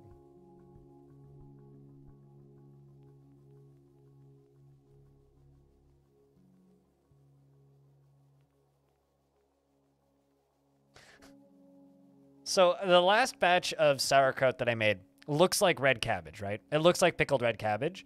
It's beet kraut. So I made it with coriander, a little bit of cardamom, salt, green cabbage, and beets. Green beets. Or, sorry, not green beets. Golden beets and red beets. And it came out delicious. Absolutely delicious. And my mom's just like, we need to figure out how to grow more beets next year. Because the reason I put beets in it is I've read about people adding beets to sauerkraut. And isn't that close to borscht? I mean, it... Not, I guess, like, ingredients-wise, but, like, borscht is made completely differently. So, ingredients, yes. Process of making it, no. I mean, it's sauerkraut, right? It's a fermented thing instead of, like, just a meal. But, yes, similar ingredients. Anyway, I made that, and it came out delicious. It's fucking great. Like, I have, like, a 1-liter jar of it in my fridge, and I'm going to be eating that slowly over the next 3 months, I think. But, My mom's just like, yeah, we need to make sure we grow more beets next year because of how well it turned out. I completely agree.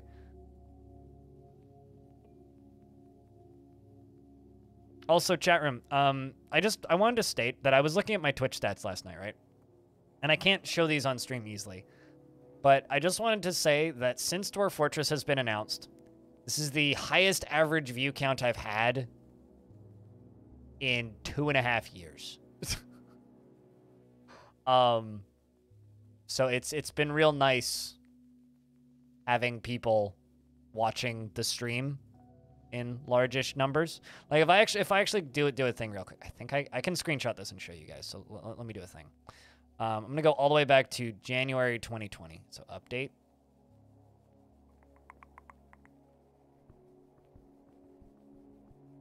And this includes the last time I was on front page. You guys, chat, you can't make this up.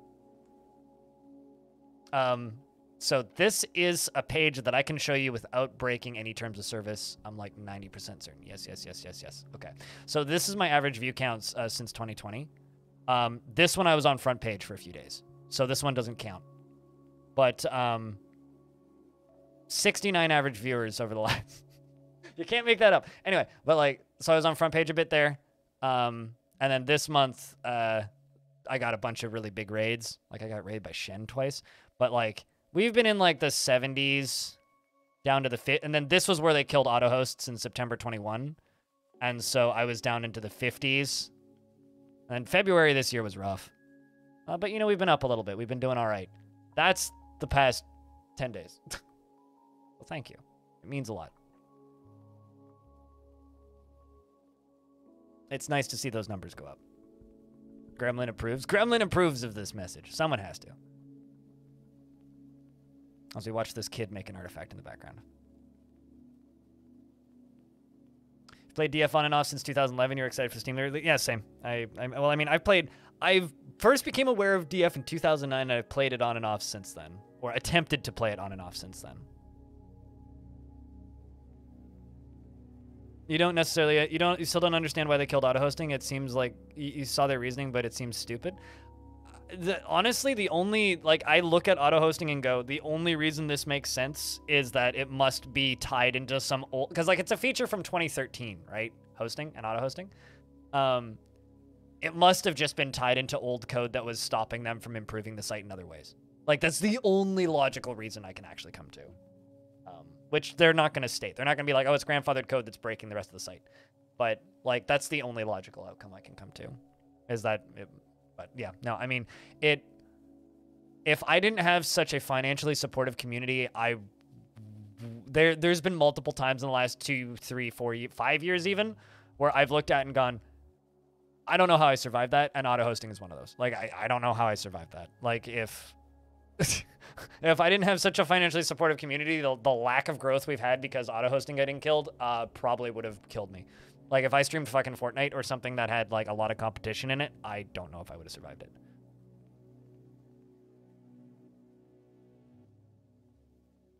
Our folly is trying to identify a logical reason? Well, I think the reason is literally just, like, it was old code that was holding back development of the site. And Twitch has had that problem for years, so that's not exactly a new problem for Twitch. Let's see what this kid is making into an artifact. So it's a crafts dwarf shop. Emu bone, quartzite blocks, point cut jasper opals, cabochons, cushion praise cabochons, trillion cut, bone opals, rope reed, cloth, point cut, praise opals, and 2 pieces of almond wood. Yeah, I mean, I'm a big fan of lasagna, so you know what? I am a supporter of removing website lasagna code or spaghetti code to lasagna code. Or maybe even like a baked pasta code. So I know for a fact that Twitch has a lot of weird legacy code in it, considering like it's somehow still written on top of Justin TV somewhere. You know, like Justin TV was just made by a dude, and there's still bits of that code underneath Twitch in places. So kind of have to remember that, I guess. Yeah, I have no idea why that kid died of honestly, it must have just been like their mom died or something. So strange to me. You replace the noodles with zucchini slices? Really? I guess like a low... sorry, pilot. I guess it would be like a low carb variant then. Still a few humans alive in there. well.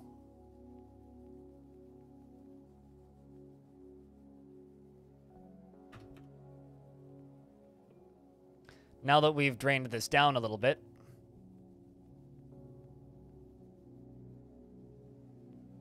How many people work on premium? Zach and Tarn Adams?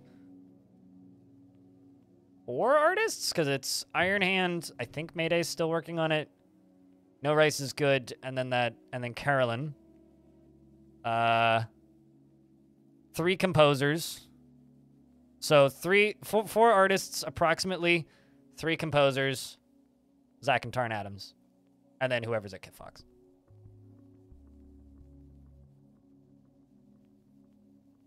Simon. That's how you pronounce it. I always pronounced it Simon, but it's Simon. Don't even ask me about their last name. Don't even ask. I have no idea. It's like swearword? Swearword? Swear word. Simon swear word. What? Poimo, the Dwarven Child has created Shiget Nashas, an almond wood cup. Actually, Simon is somebody who I really want to get, not on the stream, but in a video to talk about the soundtrack. But I need to hear the full soundtrack. I really want to interview him about the original like SoundSense tracks and then also premium soundtrack. But I think I'm going to try and do that post-release, purely because it's difficult to do that without listening to it. Has created an almond wood sippy cup and claims it as an heirloom in the name of the family ancestor, Deadliest. So Deadliest, I think your kid just dedicated a cup to you. I think. Yes. Deadliest, your kid just dedicated a cup to you. You should be a proud dad. So congrats to Poimu, who doesn't feel anything after creating an artifact. And doesn't feel anything upon improving woodcrafting. And was uneasy upon dwelling upon seeing a human's dead body. And felt gratitude after remembering being rescued. And was annoyed when caught in the rain. And was annoyed when caught in the rain. And was annoyed when caught in the rain. Didn't feel anything. What's up with the cup? Kid made a cup and dedicated it to Dad. It's called the Horn of Lilacs. It's worth 56,400. Danger Room on SoundSense, it blew your mind. You're so hyped that Simon's been being on the soundtrack. No, I just can't wait to hear all those reworked versions. This is an almond wood cup. All craft star ship is of the highest quality. It is decorated with almond wood and encircled with bands of radiant cut bone opals. This object menaces with spikes of walnut wood and praise opal. On the item is an image of a caper bush in rope reed. On the item is an image of dwarves and goblins in praise opal. The dwarves are fighting with the goblins. The artwork relates to the attack on the seductions of fighting. The artwork relates on the attack on the seductions of living of the joyous devil at Spidery Desert by the ignited creation in the midwinter of 272, during the routed onslaught, also known as Mizar Mostast. On the item is an image of Weakened Split,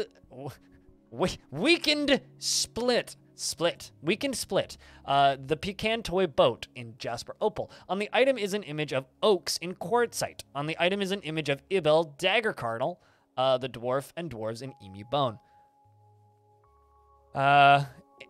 Ibel is surrounded by the dwarves. The artwork relates to the ascension of the dwarf to the bareness of the ignited creation in the year 5. That's quite the cup. Like seriously, it's quite the cup.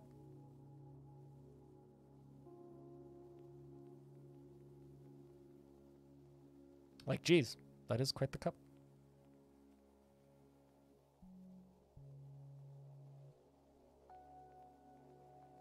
You wish that they were named after places plus a number like in real life? Sometimes they're named, like, sometimes they end up actually getting referred to as, like, an onslaught on this thing with this thing of this thing.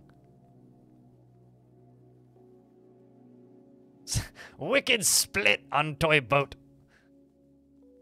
Wicked Split is the name of a toy boat, actually.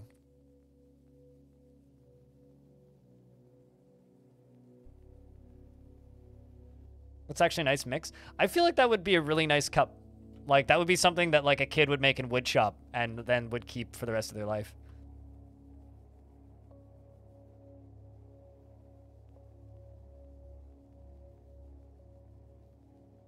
Now, okay. So up here, we're going to put a floodgate in. That's not a floodgate, Greg. That's a statue. There you go. That's a floodgate. Stone must leave now. Aw, that's unfortunate. You're going to miss the Kit Fox stuff. We'll see you when we see you, Stone. Take care of yourself. Have a good night. I will see you on Tuesday, I think, because I won't be on later today.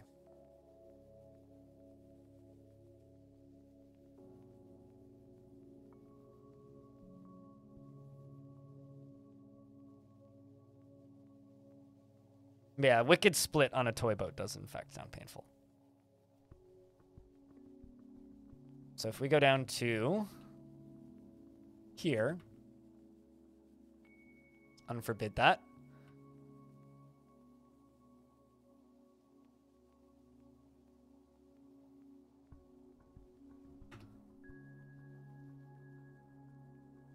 Let's just fill this up with mudstone, shall we?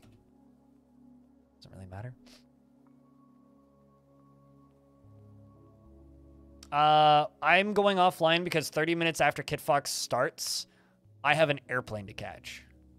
That's why. Lamond has grown to become a peasant. Congrats, Lamond. You are now a peasant. Which means I can look at you for a second and figure out what kind of jobs you want. You like Chalistani, Musa, if you dream of raising a family. You have outrage of hustles. Okay, so let's just go with you. Let's give you engineering. Give you weaving and clothes making. Let's also give you woodcrafting and leatherworking. Let's give you armoring. Let's give you the basic healthcare. Let's give you stone detailing, mining, and carpentry.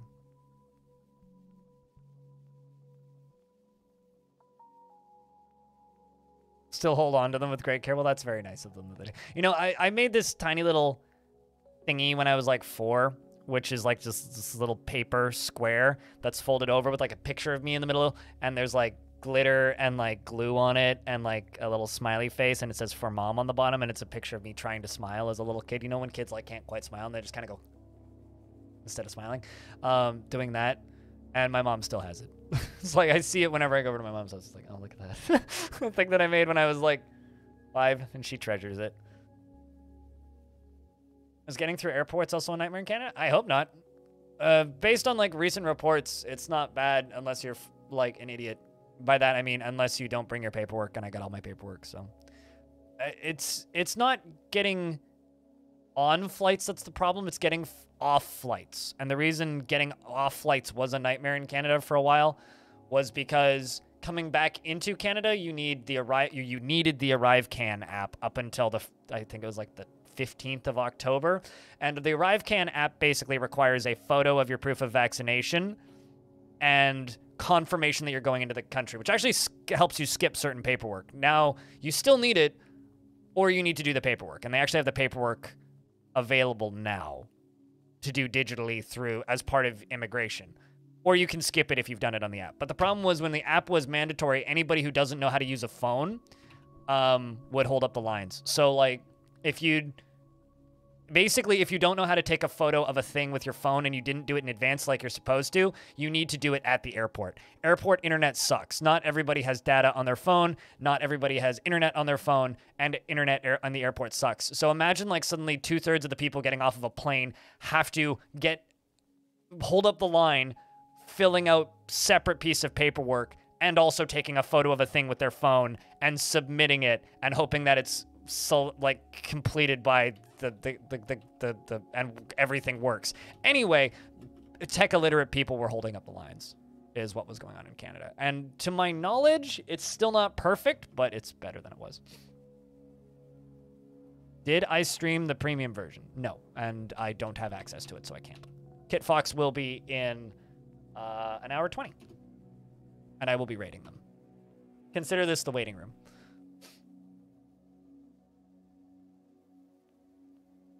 Pull that lever because I don't need it anymore, and that lever to drain it. If your phone dies, do you just perish? No, you have to fill out paperwork at the airport, which is like 3 sheets of paperwork. waiting room music then. You can make appropriate waiting room music sounds with your mouth. When is Kit Fox streaming? 2 p.m. Eastern, 11 a.m. Pacific, and I will be reading them. Rating them. Yeah, no, so Kit Fox will be streaming on their Twitch channel, which can be found right here.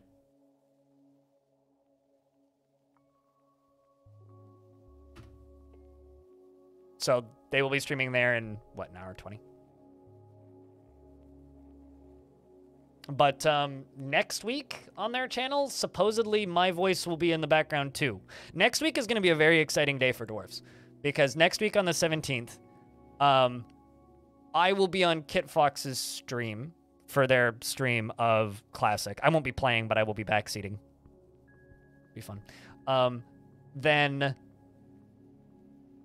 right after, I will be turning my stream on, and they'll be rating me, followed by 2 hours after. I think that my math is right. 2 hours after that, then Tarn will be joining me. So it's gonna go from me on Kit Fox to me on my channel to Tarn on my channel. Tarn Talk, that's gonna be chaos. It's the pre-game tailgate party. I can tell you this, I've never actually been in a tailgate party in my entire life. Free drinks for everyone. Are you paying? Oh, looks like there's still a human alive in here. Well, that's annoying. Please go just get burned and aided. Thank you. Oh, that'd be cool. Just burn. Burn! Okay, fine. This fucking guy. We may actually have to let him out. Or I could actually just lock him in the drain. That would be kind of fun. Whatever. We'll let him do his thing while we worry about other stuff. All right, so that's been locked off and sealed. Sweet. Are you connected? Yes, you are. Sweet. Meaning I can go down to this, and I can pull this lever.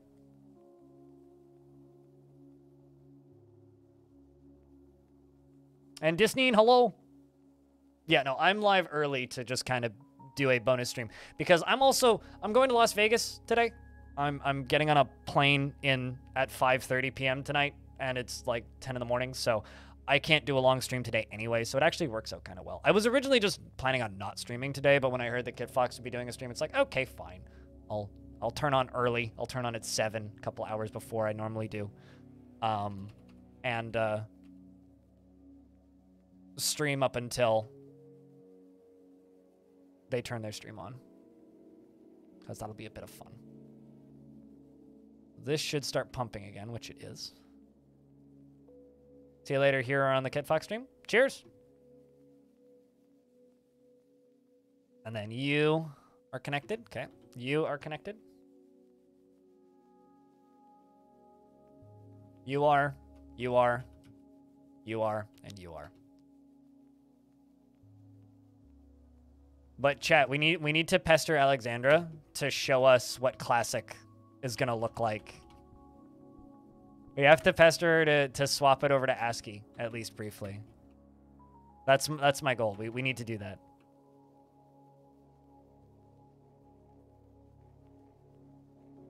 I don't know. I'm not gonna start guessing. That's stuff that you have to ask Kit Fox. I have no idea if they're gonna do a launch sale. You'd have to ask them. You could probably ask them in their Discord too, or ask Clino, because he technically has a developer account. Yeah, I have no idea what their launch plans are. Personally, I hope that they don't have a launch discount after they spend thousands on art. Can you show us the ASCII? Well, I mean, here they spend thousands on art, sure, but they also spent probably 1,000 hours rebuilding the UI. So. Thousands of hours rebuilding the UI. So, I mean, it's more than just the art. I want to see both versions, okay? It's about the combination. And I also just want to see the options menu, because supposedly the options menu has all of the init file stuff. FG, how is Cat convenience store game?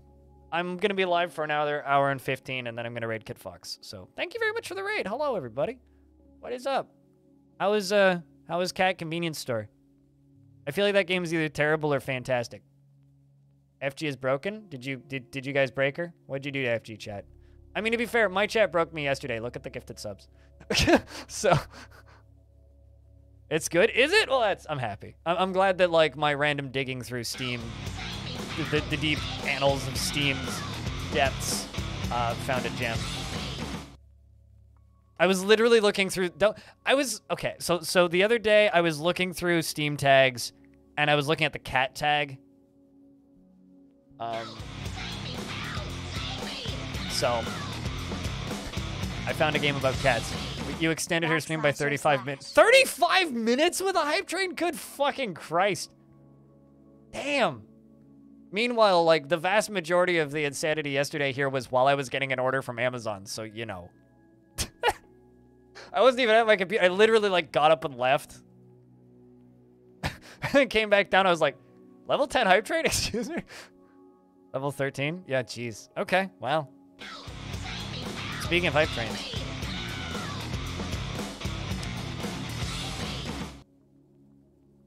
All-time record? Hell yeah. I don't think they track those very accurately, because, like, it's claimed yesterday that we broke the all-time record, which it certainly didn't, because my all-time record was level 16. 16? I think it was 16. But, thank you very much for gifting a sub, Deadliest. Thank you very much for the tier 1. Seno, appreciate you. And FG, thanks for the resub for 41 months. FG, thank you very much for the...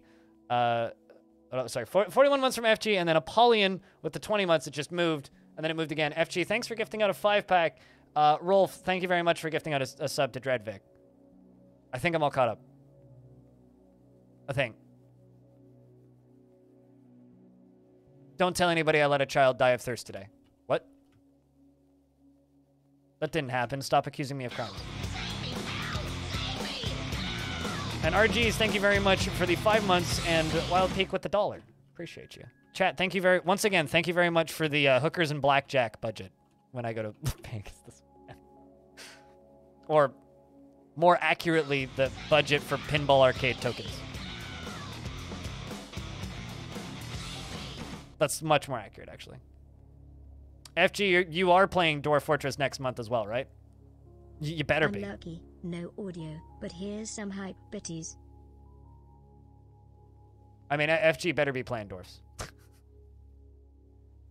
I think FG's played Dwarf Fortress before. She just thinks it's too much work to play the current game. And you know what? I don't blame you. I don't blame you.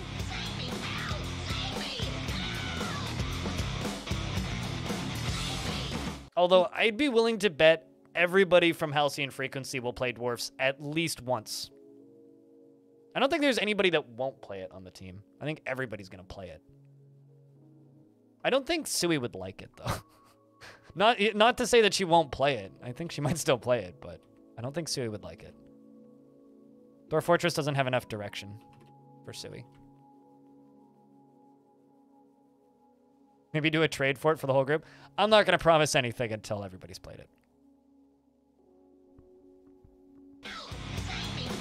Woo woo, thanks for gifting 3 months of sub to Cooler. And shoutouts to Cooler who makes my emotes. I need to connect a lever to that floodgate.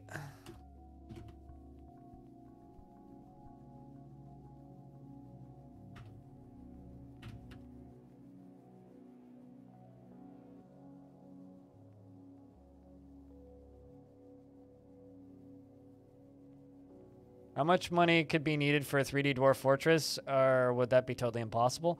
It's not ever going to happen, and it's not a matter of money. Like, that's that's not a thing. I mean, like, there's Armok Vision if you want it, but no, it's not a thing.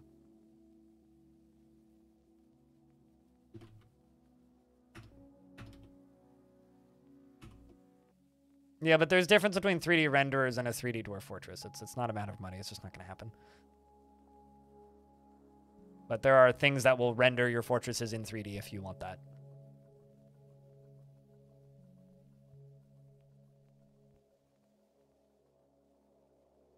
Free of constraints or imposed objectives. What could go wrong?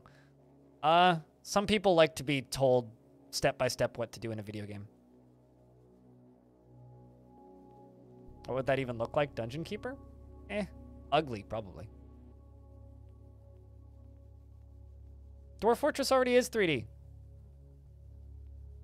Why does it need to be represented in 3D? And generally the way I put it with Dwarf Fortress is people who haven't played Dwarf Fortress sometimes go, what if it was 3D? And then everybody who's played Dwarf Fortress goes, oh, it doesn't need to be. It's generally the expensive that I have to justify an expensive GPU. Well, that,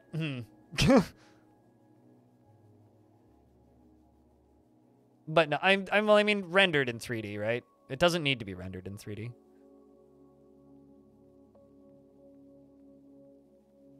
You know, it's funny because, like, a game like Dwarf Fortress can't cause something like simulation sickness because of the staticness of its camera. I genuinely believe that Dwarf Fortress being rendered in 2D is, like, just a benefit to the game in general. But, you know, I digress. If anybody wants to level up the train, it will probably take, like, 1 gift sub or, like, 500 bits, not even. Maybe 300 bits even. DF in VR? Like I've said 1,000 times, Osmosis. Just run it in virtual desktop. And also, I think Armok Vision has VR support. I think?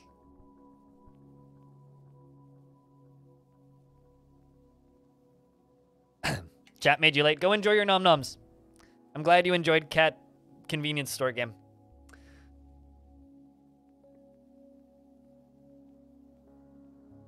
With photoreal graphics would be overkill. Lots of things would be overkill. Thanks you.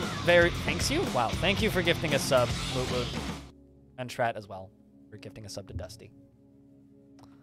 We're going to have a big crowd of people to send over to Kit Fox in an hour, ain't we? Why does that keep getting forbidden? What?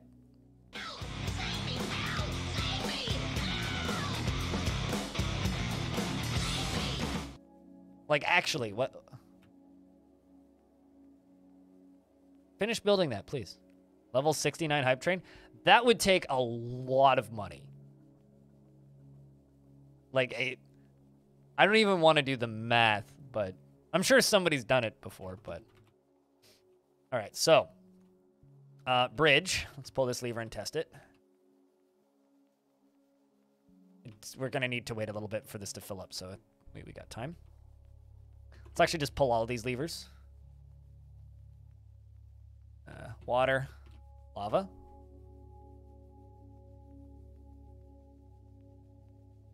Just as planned. What, pulling all the levers, Diamond?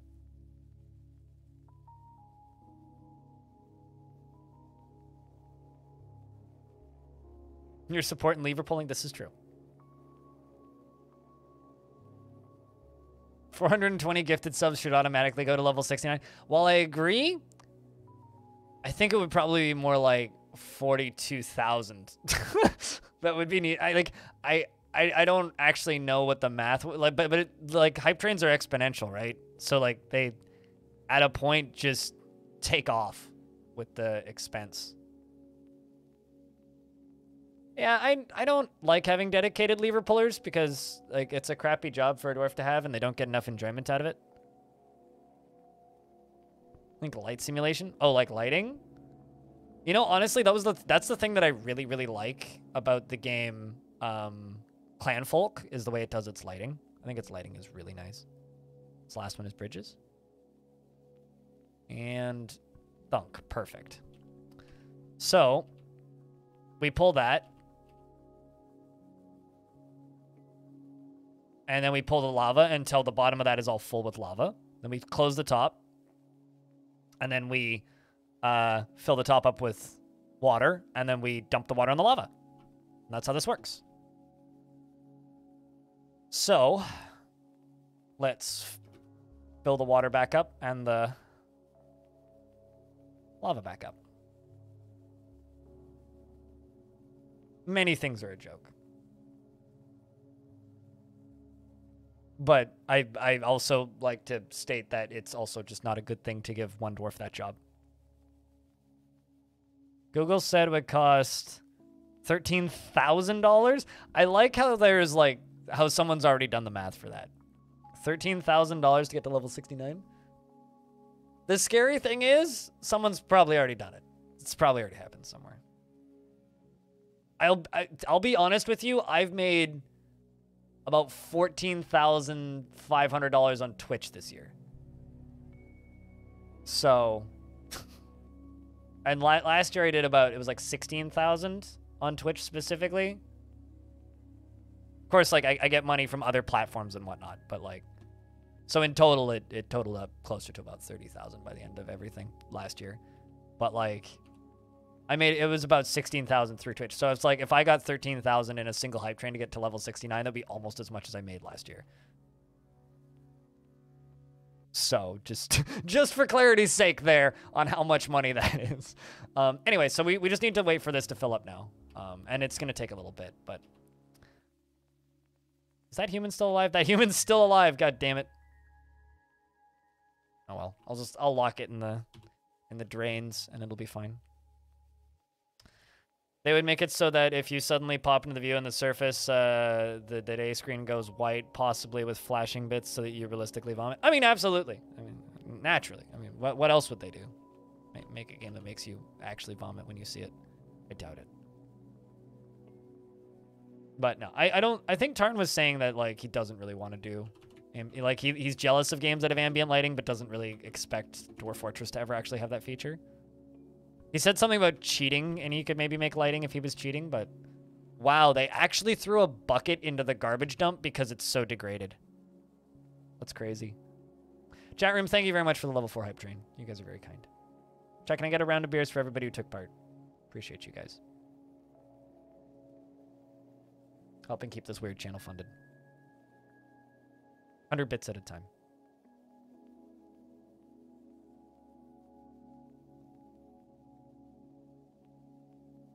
I mean, that's weeks worth of shaking butts for e-girl, I guess. What? Level 69 in hype train? You got to remember that like there's a lot of pretty ladies on Twitch doing that are making absolutely no money. It's not like all you have to do is take most of your clothes off and sit in front of a camera and you print money. That's not how that works. Like, as easy as it is to make fun of parts of Twitch, like, it still requires hustle and effort to get to the top of that industry and make a lot of money. Just like any other part of Twitch. It's just a different audience that you're courting. And, still work. Sex work is still work. Got to have that charm? Sure.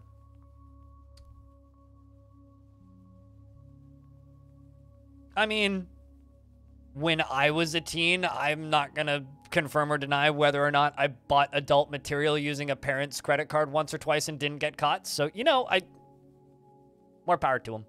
Parents got to be smarter about about how they let their kids use their credit cards and pay attention to their credit card statements. That's on the parents, not on the teens at that point. Teens are dumb and don't understand the value of money. I was too. I got yelled at so much for buying a video game once. Jesus Christ. Fortunately, that was before Steam had a refund policy. Got it anyway. I did get grounded off the internet for a week because I couldn't play the game if I wasn't connected to the internet. It wasn't a multiplayer game, so I could, so shh, don't tell them. Anyway, love you, Mom. You cannot confirm or deny that you did the same. I know, right? This is part of being an idiotic teenager. Come on. Like the whole, oh no, kids are spending money on, like, girls on Twitch. It's like, well, kids should, like, get better at, like, not wasting their money. Instead of spending their money on girls on Twitch, they should go spend it on candy at the convenience store like I did. God damn it. Whatever floats your boat. Whatever gets you through the day. And if it's throwing money at a girl on the internet, I mean, shout outs to that girl.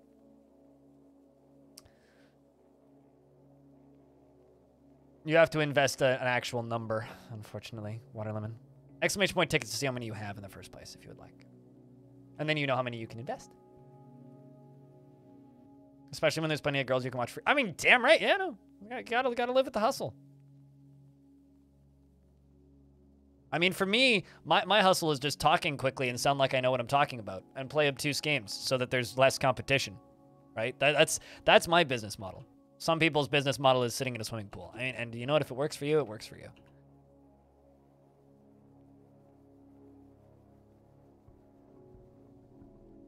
I like my business model more.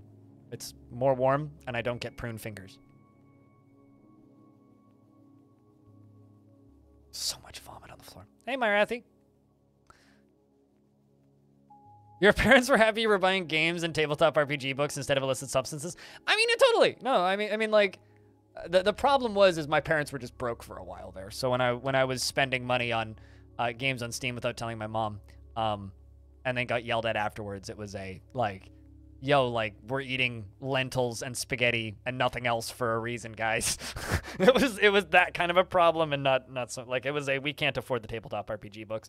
Like, me and my friends growing up, when I was little, we didn't buy the tabletop RPG books because none of our families could afford them. So instead we went to the Swedish Public Library and downloaded the PDFs for how to play Warhammer. You know, like, which oddly enough, I mean, is a very good money-saving skill, is how to acquire things from the Swedish Public Library. But, you know. And you were spending your own money. Hey, you know, it's positive. Better a D&D and Legos than, you know, weed and alcohols, right?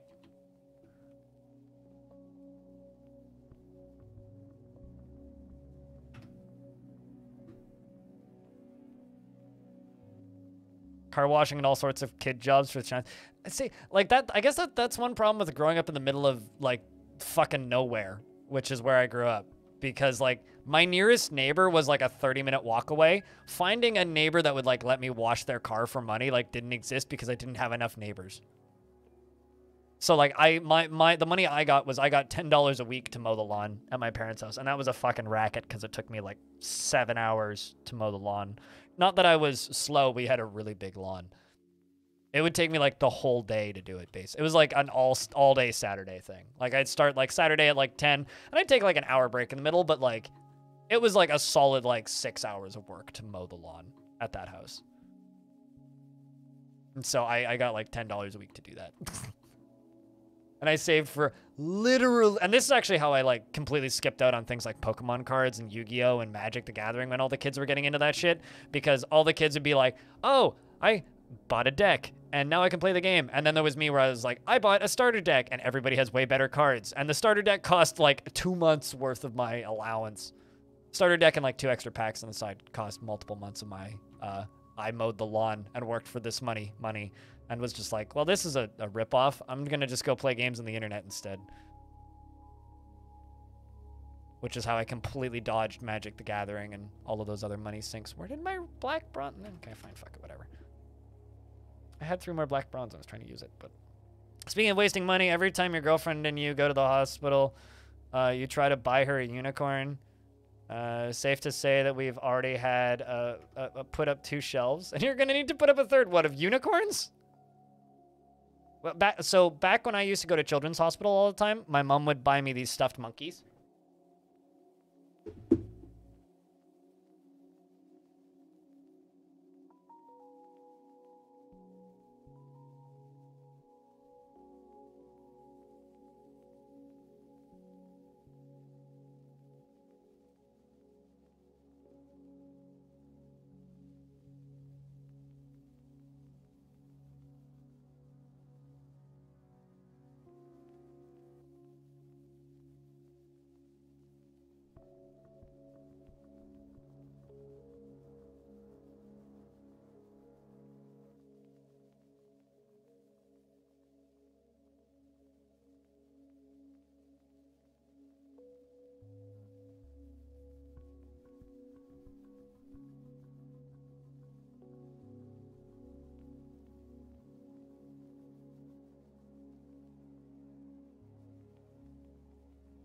Okay, admittedly, I can't find the monkey, but I did find the bunny rabbit. I have like 4 stuffed monkeys. I think they're in the suitcase that I have in my closet, but this guy.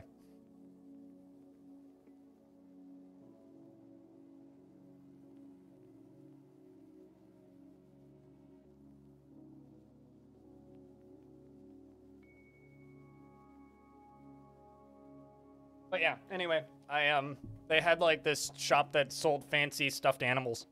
So I got a bunny rabbit and various other stuffed monkeys. I had this huge snake at one point that was like 6 feet long, because I used to have to go to Children's Hospital here quite frequently.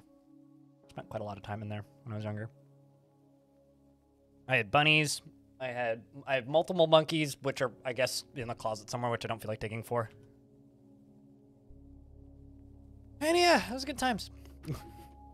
Well, the stuffed animals were. The surgery on my eyes, not so much.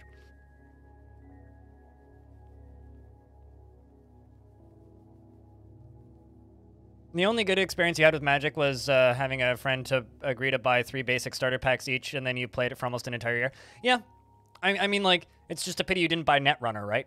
And, like, you know, it's funny to me. Like, every single person that I've talked to about Magic the Gathering, when it's just like, why do you like Magic the Gathering? It always comes down to, oh, it's a thing I can do with my friends. And it's like, why don't you find something cheaper to do with your friends? It's like, I get it. It's a fun card game, right? But, you know. Also, there's a large number of people here right now. So I'm just going to take the opportunity to shout out a community project that we have going on right now. This is the official Gremlin for Mayor election campaign. Now, Gremlin is an in-chat, like, joke, I guess. But the first actual official event for the Gremlin for Mayor election campaign is a 24/7 countdown timer for the release of Dwarf Fortress. So we have this.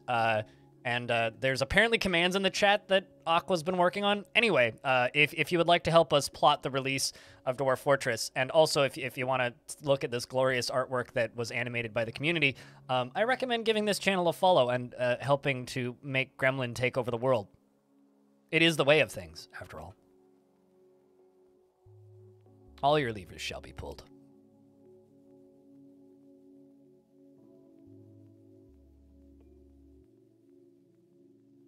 And also, you too can join the Gremlin for Mayor electoral campaign by using the tag VoteGremlin under your stream. Hey, Animal, what up? How thing?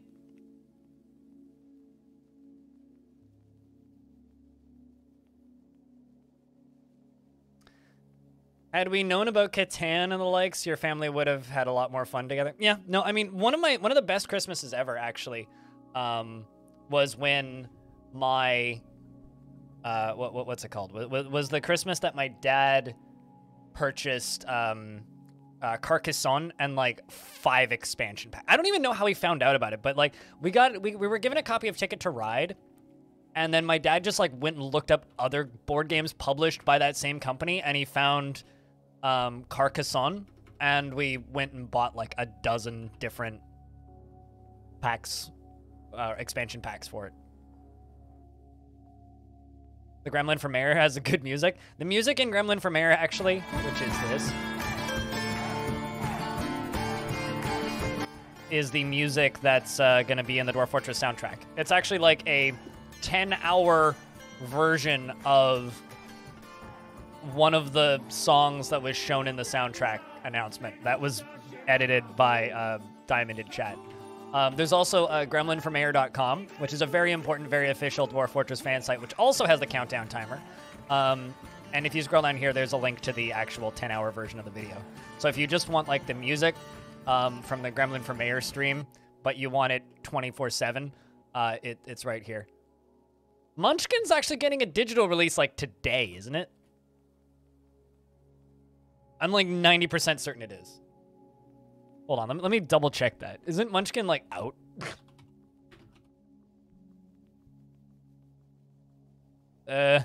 Oh, no, it released December 1st, not today. Yeah, they're making a Munchkin. Digital version. Killer Bunny's better than Munchkin? I don't like Munchkin. Munchkin is, like, the most ridiculously angry I've ever gotten at a bullshit card game.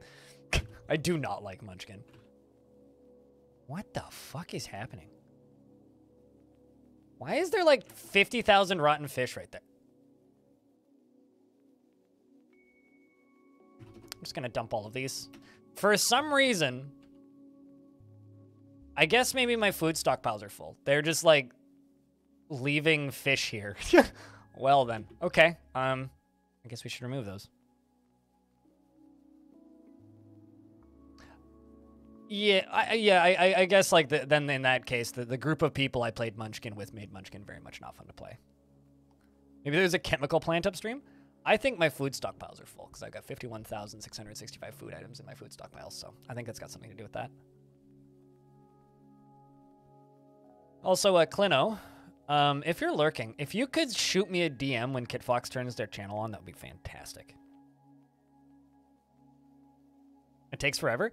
I just remember it being really slow, and if you got behind, it being really difficult to catch up. I've played it a couple of times, and I didn't enjoy it. It's like, if I'm gonna play a game about, like, fucking friends over, I'd rather play an interesting one. What if I have no buddies to stab? Which I certainly don't have any buddies to stab. But yeah, I'm not gonna throw any plans out permanently, but like, we've been throwing around ideas on stuff to do with the Gremlin for Mayor channel after that countdown timer is finished. Maybe making it into a auto-playing 24-hour Dwarf Fortress stream or something. We have plenty of options. Plenty of options. Yeah, I played the Battlestar Galactica game once. I also played Twilight Struggle twice. Which are basically the same game, I've been told. They certainly felt largely similar in their rule set. This is kind of a random question, but is there a way that you can nerf goblins in World Gen? They seem to destroy everyone past a certain point. Now, do you mean nerf or do you mean, like, remove them? I'm not the biggest advanced World Gen person, but maybe someone in chat could help you with that. Skeletons never have a body to stab? Yeah, unfortunately. That's sad. I mean, they also can't play church music, because unfortunately they got no organs. Really sad.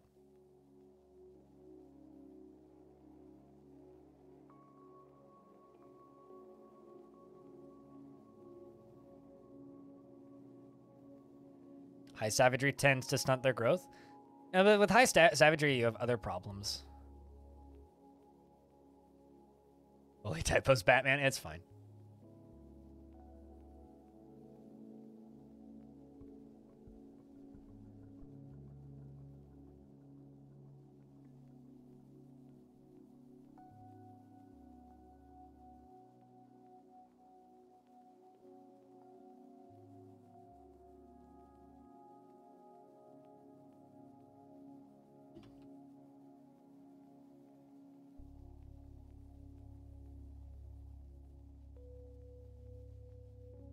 And also, hello. Tertulios? Tertulidos. I'm probably butchering that. Feel free to correct me. But hello. How's things? We're waiting for a lava reservoir to fill, a water reservoir to fill, and we're going to make obsidian. And these dwarves are currently throwing out rotten fish because apparently there's like 200 rotten fish in the stack right there. For some reason, so... You're thinking maybe you could remove their no-eat and give them some farming tags so that they actually have a population cap of sorts? I mean, maybe. The other thing that, like, I find happens with goblins is they tend to steamroll, not necessarily because of goblins, but in worlds that I've noticed where they steamroll because either A, they are connected to necromancy, or B, it's because they just have a massive population of ogres and trolls. So maybe look into that. Because, like, a goblin site with a population of 10 could have 10 goblins in it and 4,000 trolls. I mean, I have a very large lava reservoir. It goes all the way down. All the way down. It's the thing in the center of the screen. It goes all the way down. All the way down. And then just keeps going down. And then just when you start to wonder, man, how far down does this thing go? It keeps going down. And then it just keeps going down. And then it keeps going down. And then it hits that. That's the big lava reservoir. And then this goes even further down. Which goes even further down. Goes even further down. Which goes all the way down to this. That's the lava sea. The thing that I'm waiting to fill is this. This little one. This one on the side.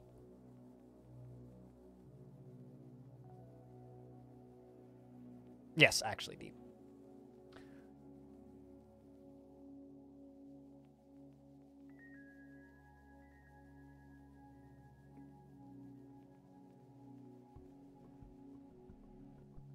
But over on this side, Actually, let's do this. What time of year is it? It's early winter. Sweet. We got plenty of time while the water's frozen. You pull the water lever. Do it now. Yes, this game has lots of depth. Am I pumping the lava up? Oh yeah, right there in the center. This in the center of the screen. This pump, and then it goes over to here. It's all the way down. It took me literally 100 in-game years to build that. Although I took like a decade off a couple of times.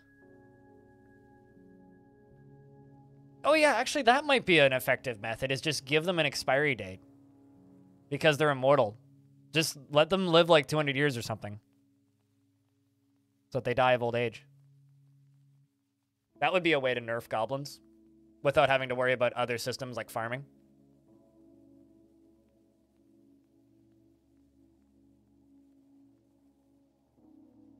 Yeah, I also didn't think of that. Like that's a. Also, Clinodev is just a good person to ask about this sort of stuff because Clino nerfs the hell out of several different types of creatures.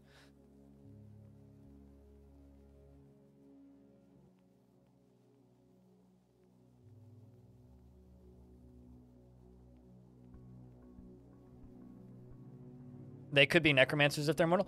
Oh, true. But, could also just remove necromancers. But I think goblin necromancers ain't that bad. Not all goblins are going to seek to extend their life. I don't know. I mean, it's worth experimenting, right? I mean, if you just end up with a world covered with necromancer towers, then you know that you fucked up and you got to change it, right?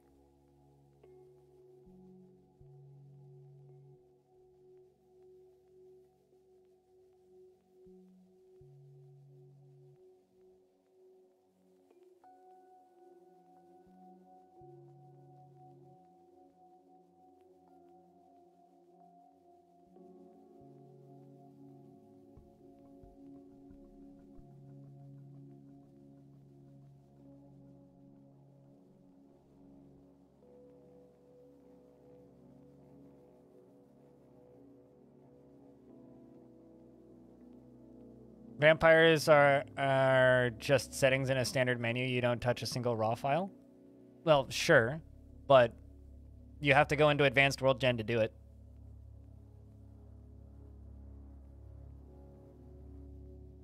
Also, speaking of advanced settings, Clino, today we need to get Alexandra to show us the options menu in Dwarf.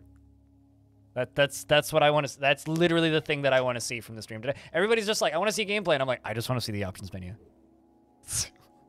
because I want to see how big it is. It's just reading Tarn saying things like, yeah, we're transferring all of the settings from the init files to a settings menu. It's like, that's like a, that's a note that for those of you who haven't seen these files, for those of you who haven't seen them, like, this is what they look like. There's this one. That's one of two. And then there's also this one. And then there's also this one. Although I doubt that all of these would be in an options menu, but you never know. And then there's also this one. But this is just colors, so that's much easier. Anyway. Yeah. Oh, hey, Silver Sheet. Well, in 45 minutes, KitFox's stream starts, too, so. Apparently, the majority of those settings that are useful and important will be moved into a settings menu. Yes, an in-game settings menu. And careful, you might want to sit down for this. You won't need to quit the game to apply settings. Which is insane! Plus an in-game, yeah, also plus you'll be able to rebind your keys in-game, which is fucking bonkers. Did I get raided or something? We had like 100 people here, and then FG dropped like another 250 on me, so.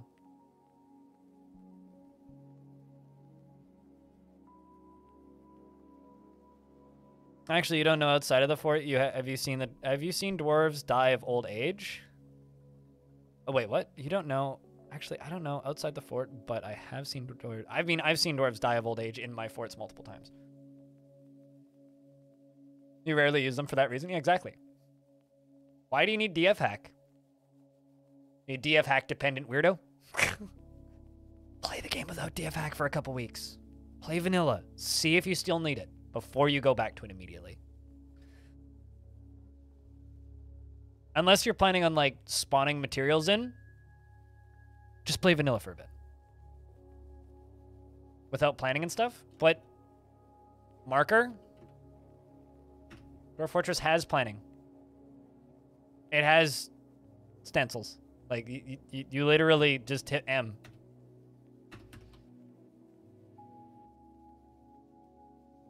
I'm pretty sure that you'll be able to plan furniture in premium. Here's the thing. There's a lot of things that people look at with DF Hack that they go, that's a feature that I want, that are going to be in premium. Text will be text is going to be in premium and just going to be in the game now. Like, this is why I'm saying, do not install DF Hack right away. Play the game for a little bit. Play it for a little bit. That's all I'm asking, is just play it for a little bit without DF Hack. And see if they cover enough of the features that you want. Sure. But, sewer. Play without DF Hack for a bit. Play without DF Hack. Why did the dwarf who can't walk decide to be the one who takes this really far away job? God damn it, Hops. That's all I'm asking, is just please give them a chance to impress you before you just go, I need these features. That's all I ask.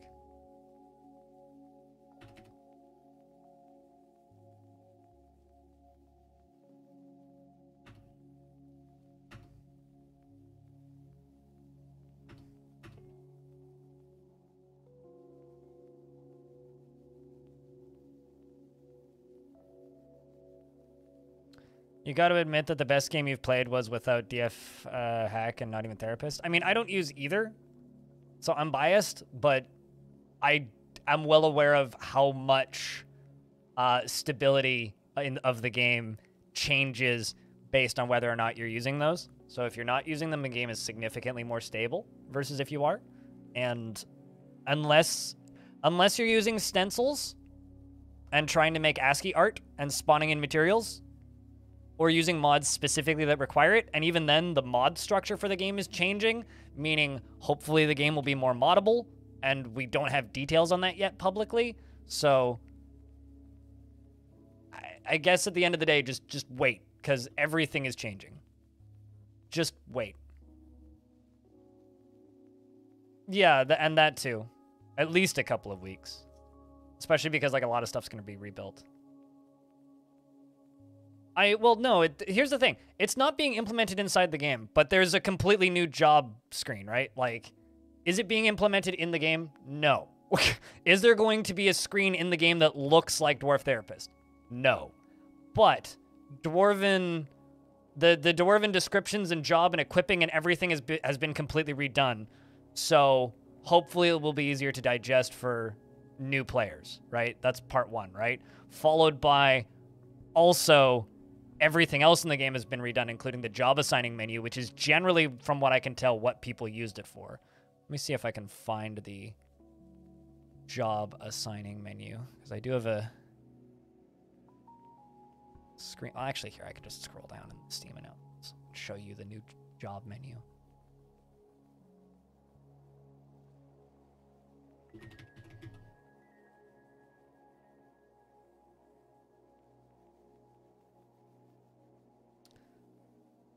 Well, I mean, he shows it off at PAX, but...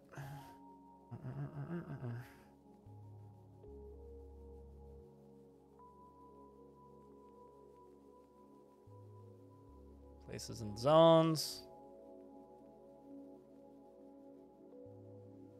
Loan order menu. The Dwarf screen menu.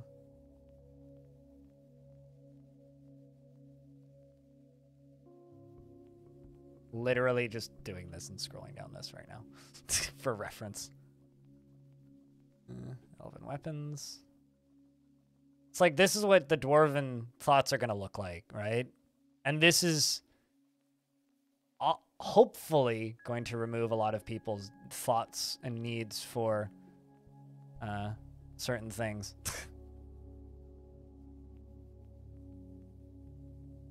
Legends. There's the military screen.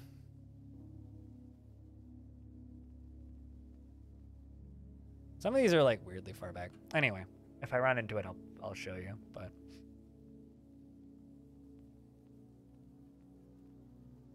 show them a picture of your cat. That is a pretty good icebreaker, I've been told. You have to have a cat first, though. Oh, here it is. Yeah, it's literally this one.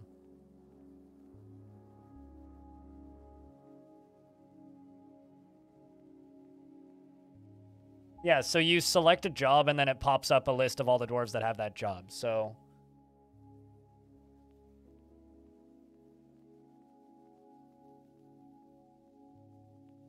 essentially the way jobs will work is like you can select from the categories, and then it says everybody that's assigned to that category, and then you can select the dwarf and be more granular about if you want to add more jobs. So it's like, okay, how many woodcutters do you have? You just click that button, and it'll show you how many dwarves are assigned to woodcutting.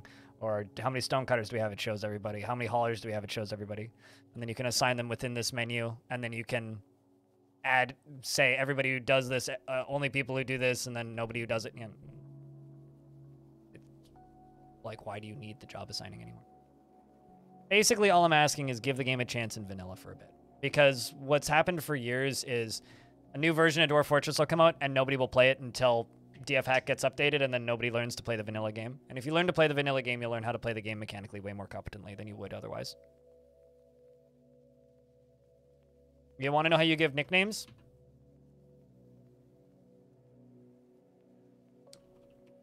Press Y, press N. That's how you give nicknames. You don't need DF Hack to give nicknames. You don't need therapists to give nicknames. And their thoughts can be viewed by pressing Z and enter. Heyo! 30 minutes, I think. I mean, at me is what I meant. Just in DMs, but anywhere, really.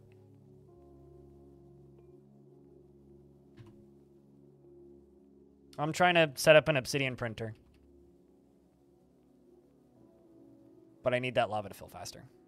Fill faster!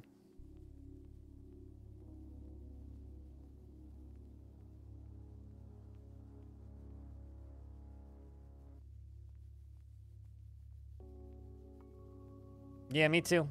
Isneen. Although I won't be able to stick around too long. Well, actually, I'll be able to stick around longer than I thought, because I have to leave here at 12:45. But I'll probably leave here at about 12:30, so I'll be around for about an hour and a half of the stream.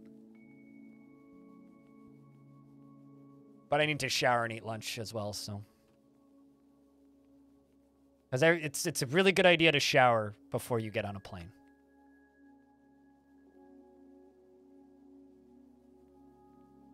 Literally just go through the updates. Like you've got to see like the different things that have changed. I think that you'll be pleasantly surprised.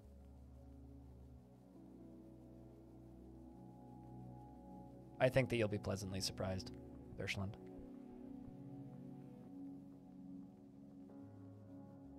So currently we're literally just waiting on some water to fill, or lava to fill, and then water to melt.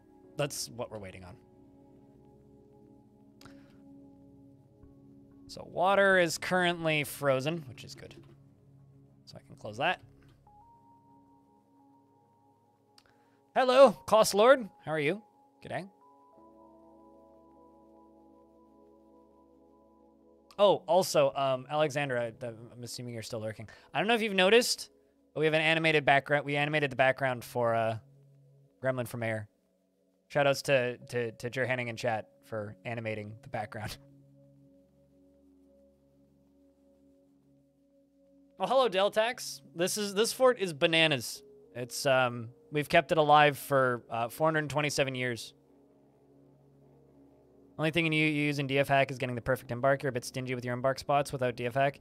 It could take you a week. What, to embark?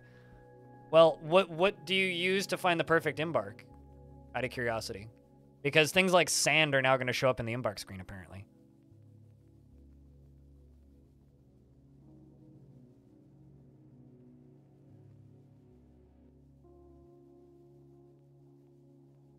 Legends viewer is neat. And you don't need, like, DF hack or anything to export Legends. Like, it's literally just a button in the vanilla game.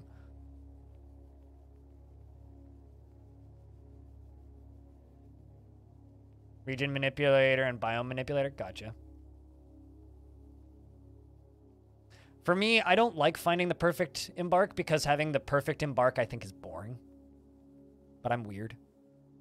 Like, that's genuinely, like, kind of a personal thing for me. It's like, if I land in the absolutely perfect embark, it's like, well, there's nothing exciting and nothing interesting and weird that I have to figure out now. It's like, oh, it's like, okay, it's the perfect embark. Cool. Great. But, like, I don't know. That's just how I feel about that.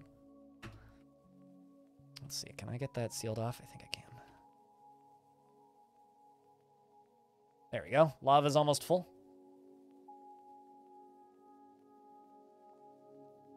What, me? I've played the game for half of forever?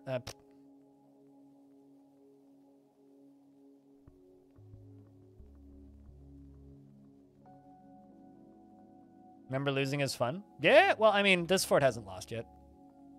For reference to anybody who's seeing this fort for the first time, I've been playing this fort actively on stream since August 2020 was when we started this fort.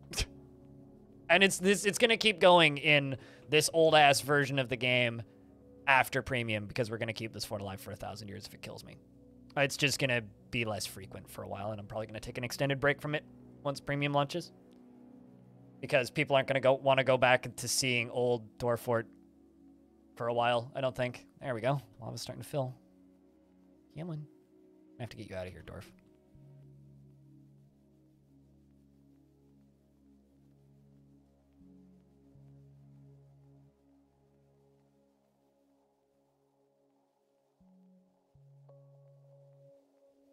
Yeah, we'll leave him undone. What's it called? This fort? Longdeath.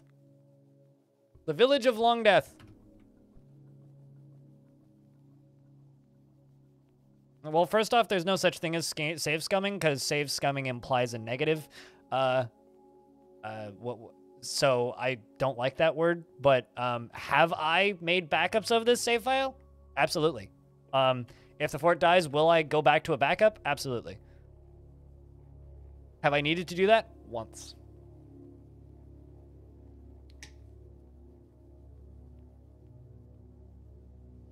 We lost 14 years of time, I think.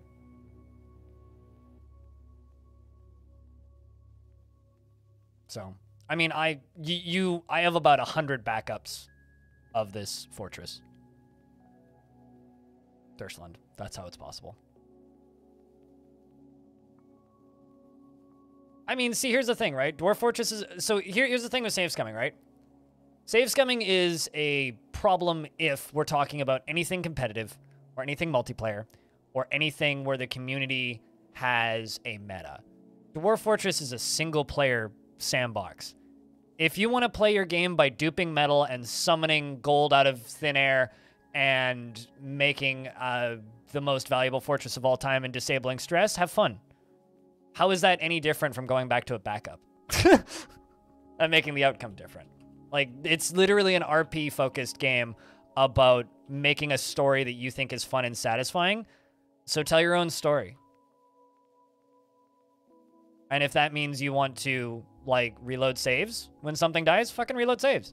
If that means you want to mod the game so that your dwarves are actually walking penises that shoot lasers out of their axes, then why not? Go nuts. That's more power to you. Like, it doesn't fucking matter. It's like save scumming in... It would be like reloading a save file in Gary's mod to a degree. Like, what?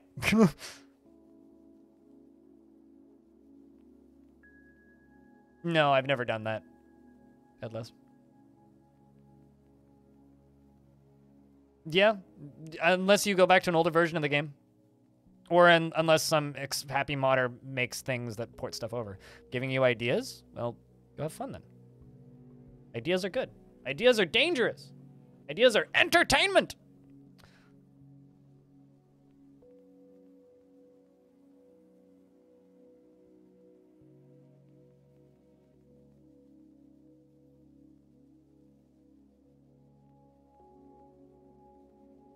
They truly, truly are. And also, on the topic of ideas, Chad, if you guys have questions for Tarn Adams about Dwarf Fortress Premium, think about them. Load them in your head. Write them down somewhere. Because on Sunday on my YouTube channel, a video is going to come out, which will have a link to a Google Doc where you can submit questions that I might ask him on stream. Me and Tekid will be joined by Tarn at 3 p.m. Pacific on the 17th to talk about dwarfy things. And maybe Zach, too, if he happens to be in the house at the time. Which is how the previous ones have gone. Got to go to a 3.5-hour meeting. You're sure with the type it could have been an email? Oh, no.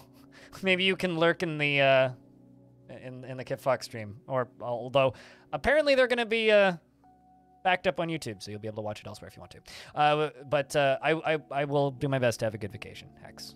Do have a good 3.5-hour meeting. What's the difference between red solid lava and the bright and the darker red one? Is it falling down Z levels? So this is lava that's filling. It's like sloshing around and filling. So now it's on this level, but I can't show you because like, actually I can here.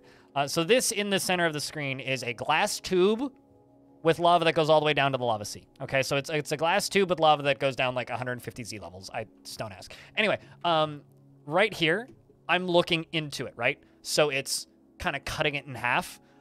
So because each layer of in Dwarf Fortress is like one layer of Minecraft blocks, right? So we're like in the middle of the layer, right? If I look at it, it shows up as 4 of 7. So it's 4 of 7 deep. So it's about, a little over halfway full, right?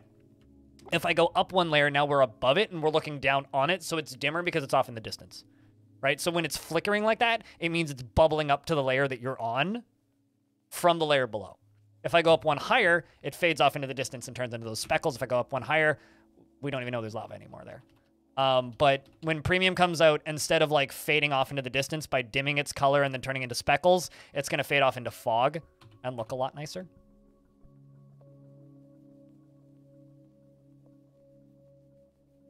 Now you're thinking with Z levels. Well, I always think with portals, so. All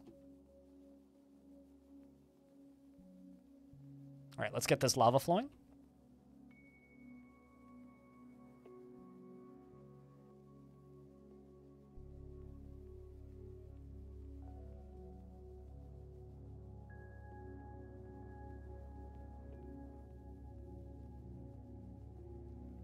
I just need somebody to come up here and pull this lever.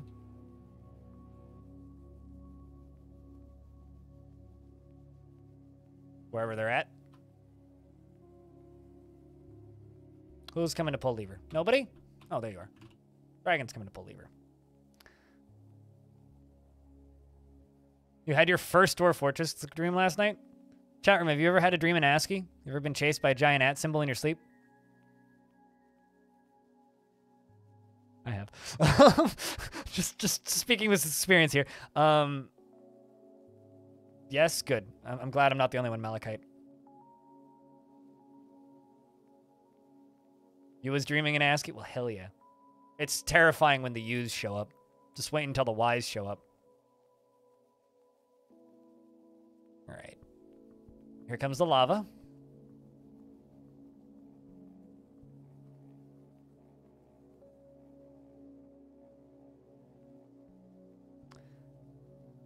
Dark Days Ahead would not be a fun game to dream about.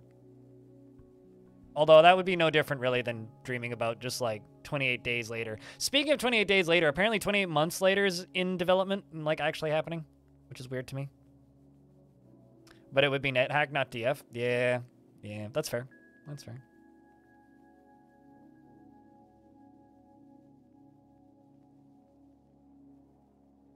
For me, it would probably be Brogue.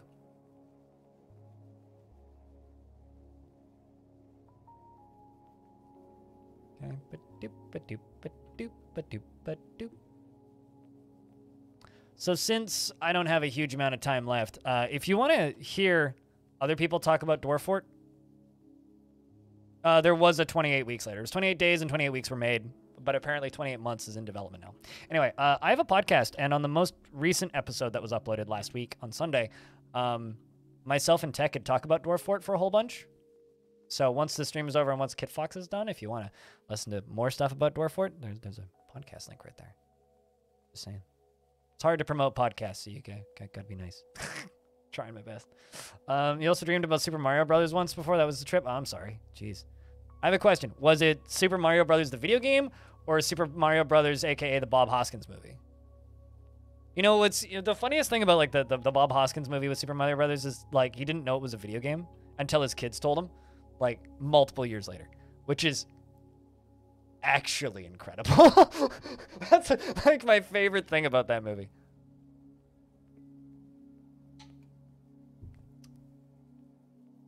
The video game, that movie would be a nightmare. I would think that the video game would be pretty much of a nightmare too. How the hell does that happen? The 90s and cocaine is how. You have a good night, Dershland? Or was it the Ron? That's a very different Mario Bros, which I have not seen if it exists. Deadliest. I don't go out of my way to see Ron Jeremy and things. Although he's ended up on podcasts I've listened to in the past. It's like, why am I listening to fucking Ron Jeremy? What the fuck? Why are you on a science podcast? Like, what the fuck? It's like, I get it. It's a science comedy podcast, but excuse me? Why are you here?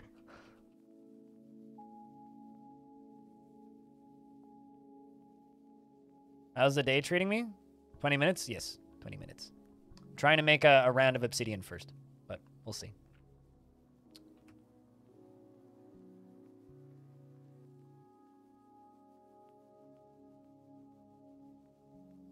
Speaking of chat, are you guys looking forward to watching Mushroom Kingdom? Here we come in theaters. Anybody else here gonna go see that? Because I don't often go see movies in theaters unless it's something I really want to see. So I saw The Matrix 4 in theaters, and you know what? I enjoyed it. I liked that movie. It was good. It wasn't as good as the originals, as the original, obviously, but it was a fine film, which I enjoyed. Are you gonna go see Mario Brothers in theaters, Chad? I enjoyed Matrix 4 as much as I expected it to enjoy it, which is about as much as I enjoy the original trilogy, and that was all I wanted out of it. People who hate on Matrix, I just look at them and go, you realize it's a live-action anime, right? And then suddenly it starts to make a lot more sense. You'll wait on its streaming? That seems wise. I mean, it is the second best Matrix. Because Matrix 2 and 3 are trash fires. Not because they're bad movies. They're excellent action movies. They're just really bad movies. If that makes any sense. They're not bad movies. They're excellent action movies. They're just bad movies. They needed an editor really badly, Matrix 2 and 3. The first Matrix is like a perfect film, and then the second and third are just like passable action films with excellent sequences in the middle. Like that highway sequence in Matrix 2 is one of the best like action sequences in a movie, just period.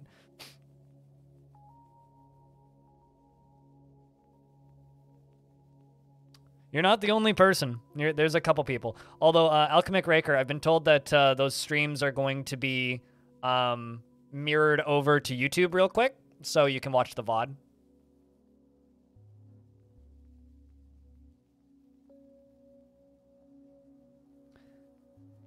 Or was pretty all right. Like, see, here's my opinion, right? First Matrix is one of the best movies ever made. Just flat out, right? So you're never going to top that, right? Matrix 2...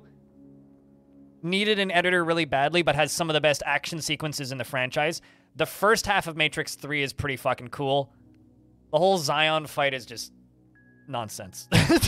and although the mechs are cool, there's mechs, so I'm okay with that. The mechs are dumb as fuck, but the mechs, actually, the Matrix 3 is the closest thing we're ever gonna get to a StarCraft movie, so frankly, I'm kind of okay with it. Like, I don't think the Matrix 3 is a good movie, but I like it. If that makes any sense. And then the Matrix 4 is fine. It's just a good movie. Matrix 4 is just fun. The thing that actually bothers me about Matrix 4 is that they didn't manage to cram Jeff Knightley in there anywhere. It's like the fucking like the weird thing about that movie was I watched the Game Awards and then like like 2 months later, I went and saw that movie.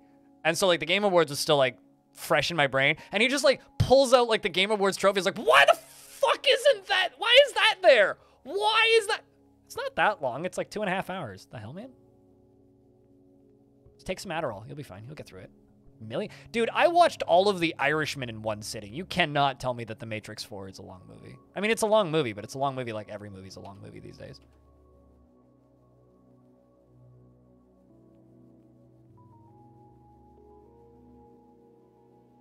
I like the part where I spoil the ending.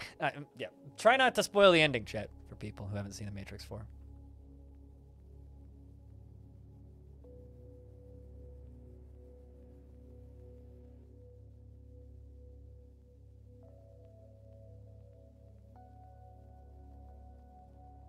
Yeah, no, I do in fact like the I enjoy The Matrix as a franchise, you know, and like the cast is great. Matrix is fun. I'll go see Keanu Reeves beat people up in just about any setting. So now we have realistic Keanu Reeves and realistic-ish Keanu Reeves and John Wick, and unrealistic anime Keanu Reeves in The Matrix. And you know, I'm good with this. Like, if we could just keep these two franchises going forever, I will be happy. Now we just need like family-friendly, like, try to think like kindergarten cop / twins era Schwarzenegger version for Keanu Reeves. So we just need like a kid-friendly action movie with Keanu Reeves in it, and then we're good to go. And we've got everything. The original Bill and Ted movies? Yeah, okay, but like we need something modern. We need something like the original Bill and Ted film. Sure, like yes, Bill and Ted's Excellent Adventure, Party on Dudes, absolutely, be excellent to each other. But like, we need something with old man Reeves in it for the kids. You know what I'm saying? He's not old. He's like in his 50s, right? But like, we need like current era. Like I want to see him be like an exchange teacher or something, or like I want to see him like in an action movie where he's like shipped to Japan to teach English or something, and he has to like rob a bank, you know? That's what I want.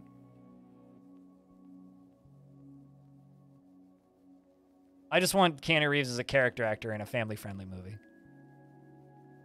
Sounds like similar to the Elf 2 script. You know, I'm angry that I've seen the movie Elf. It actually kind of... the film Elf ruined my life. That's all I have to say.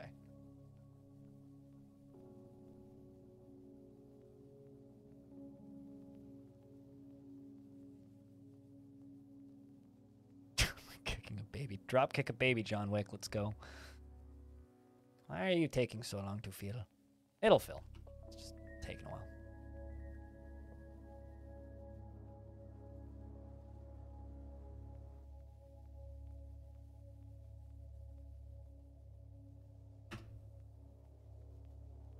Speaking of movies, so after the runaway, massive, overly insane, crazy, humongous hit success that Dwarf Fortress is going to inevitably be, how long do you guys expect we have to wait for a Netflix animated series?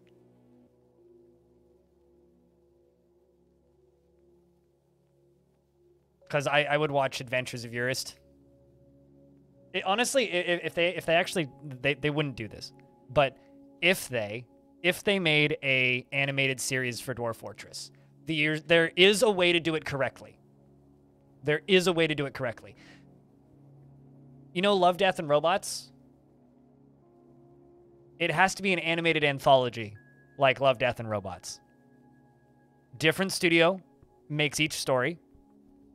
Different studio animates it, and they're all shorts. So they'd have to be like under 20 minutes, and every single one in a different animated style. You could do it. You could do it. So Krug smashing away? Sure, but like one could be like, you know, kind of a hand-drawn like animated thing. One could be 3D animated. One, yeah, like the Animatrix, you know, like that actually is the way you could do it for Dwarf Fortress. You could make a Dwarf Fortress animated series. Base it off the Dwarf Fortress IP, if you want to say that. And You could in fact do it. You could make it work. I don't think it'll ever happen, but you could make it work. You would watch a boat murdered animated series unironically? Honestly, like, someone should fucking, like, kickstart that. Like, hire some animators and, like, let's get to that. Let's get some voice actors in here and just make that happen.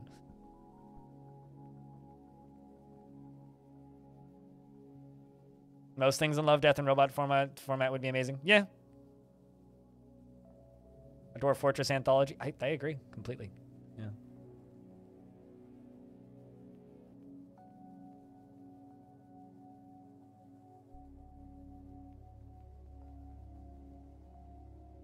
Am I ready for my trip? I'm all packed. I just need to pack my toiletries and take a shower and eat lunch. But, I mean, I'm going to be going away in a moment here. But, yeah, I mean, the plane takes off at 5:30, so I have to be at the airport by 1:30. Which will be plenty of time. It's a very small airport, too. Or rather, international, and YVR is very small, so. Although...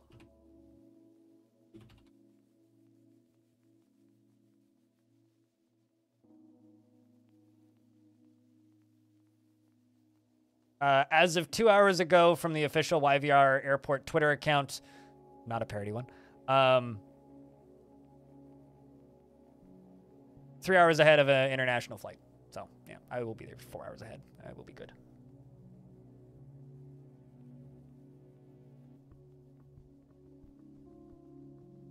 There'll be a lot of dark humor.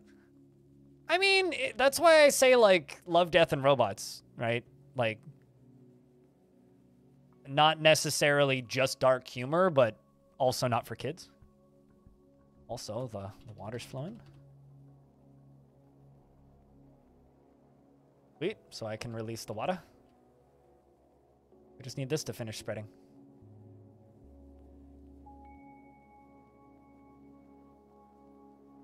Found me on YouTube and started watching the Room of Savant series, using it to get hyped for Steam release. Well, hell yeah. Cheers. That's how most people have found me these days, is through the YouTube stuff. I mean, that would be the proper way to do it, yes. Or like adaptations of players' stories. But I don't think it'll happen. But I kind of in my heart wish it would. You finally stepped in for a stream watching my DF and YouTube stuff for a while? Yeah, I think that, like, there's... Honestly, it's difficult to ask people to come over to Twitch from YouTube sometimes. And it's difficult to go vice versa, right? It's difficult to make people who like watching Twitch watch a YouTube channel, and it's difficult to make a YouTube channel people watch a Twitch channel people. But it's nice when people do come over. The one thing that, like, I think I will always prefer about Twitch over YouTube is I can, like, name most of the people just for memory that hang out in a stream in a given day. Whereas I look at YouTube numbers and I go, there's no fucking way in hell 50,000 people watched my videos in the last 48 hours. That's not real. That's a fake number. And then I forget about it. It doesn't feel real. Twitch feels real to me, and I like that.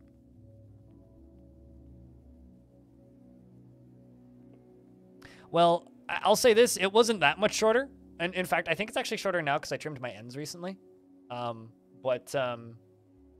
Episode 1 of Longdeath specifically is 2 years ago now. Yes, 5 minutes. 5 minutes! We're not going to make a round of Obsidian, unfortunately. I don't think. But, I don't know. I'm a streamer at heart, but I do both. How's the frame rate in 100 year for it? Well, right now it's 1, if not 0, because with game saving. But it hovers around 40 to 50. The frame rate, like, between 30 and 50, depending on what's going on in the fort. Like, honestly, frame rate problems in Dwarf Fortress, if you know how to play the game and avoid frame rate issues, like, they're a non-concern. More like 5 people watching the video 10,000 times. Yes, no, it's actually just my mom, except she's really, really dedicated. That's how I feel about my YouTube channel. It's just my mom, but she's really dedicated. She's hitting that repeat button really quickly. That's actually why their internet's slow, not because they refuse to upgrade their modem. No, definitely not. Why is everybody all of a sudden reading It All Begins With Practicing Surgery? Of all things. Well, I mean, my dad was convinced for like the first year that I streamed that Twitch wasn't actually a streaming platform where you stream video games and people watch. He was convinced that it was a Chinese scam that's designed to make people in North America dumber. Don't lock cats in bedrooms. Don't lock doors. Throw out items you don't need and sell the rest. Keep your supplies down to just what you need and don't overstock. And if your computer can't handle having 200 dwarves, cut your population down and cut down sieges and everything else accordingly. And you'll have no frame rate problems. People run into a lot of frame rate problems when they start overpopulating their fort to levels above that their computer can handle, or when they start what's the word I'm looking for here? Overbuilding and over-constructing stuff. Runs on her principles? I think she would hate it. You know. Also, you know what's interesting? The chat's already moving, and there's a Toady one in the chat. Look at this. Y'all can go follow Toady one.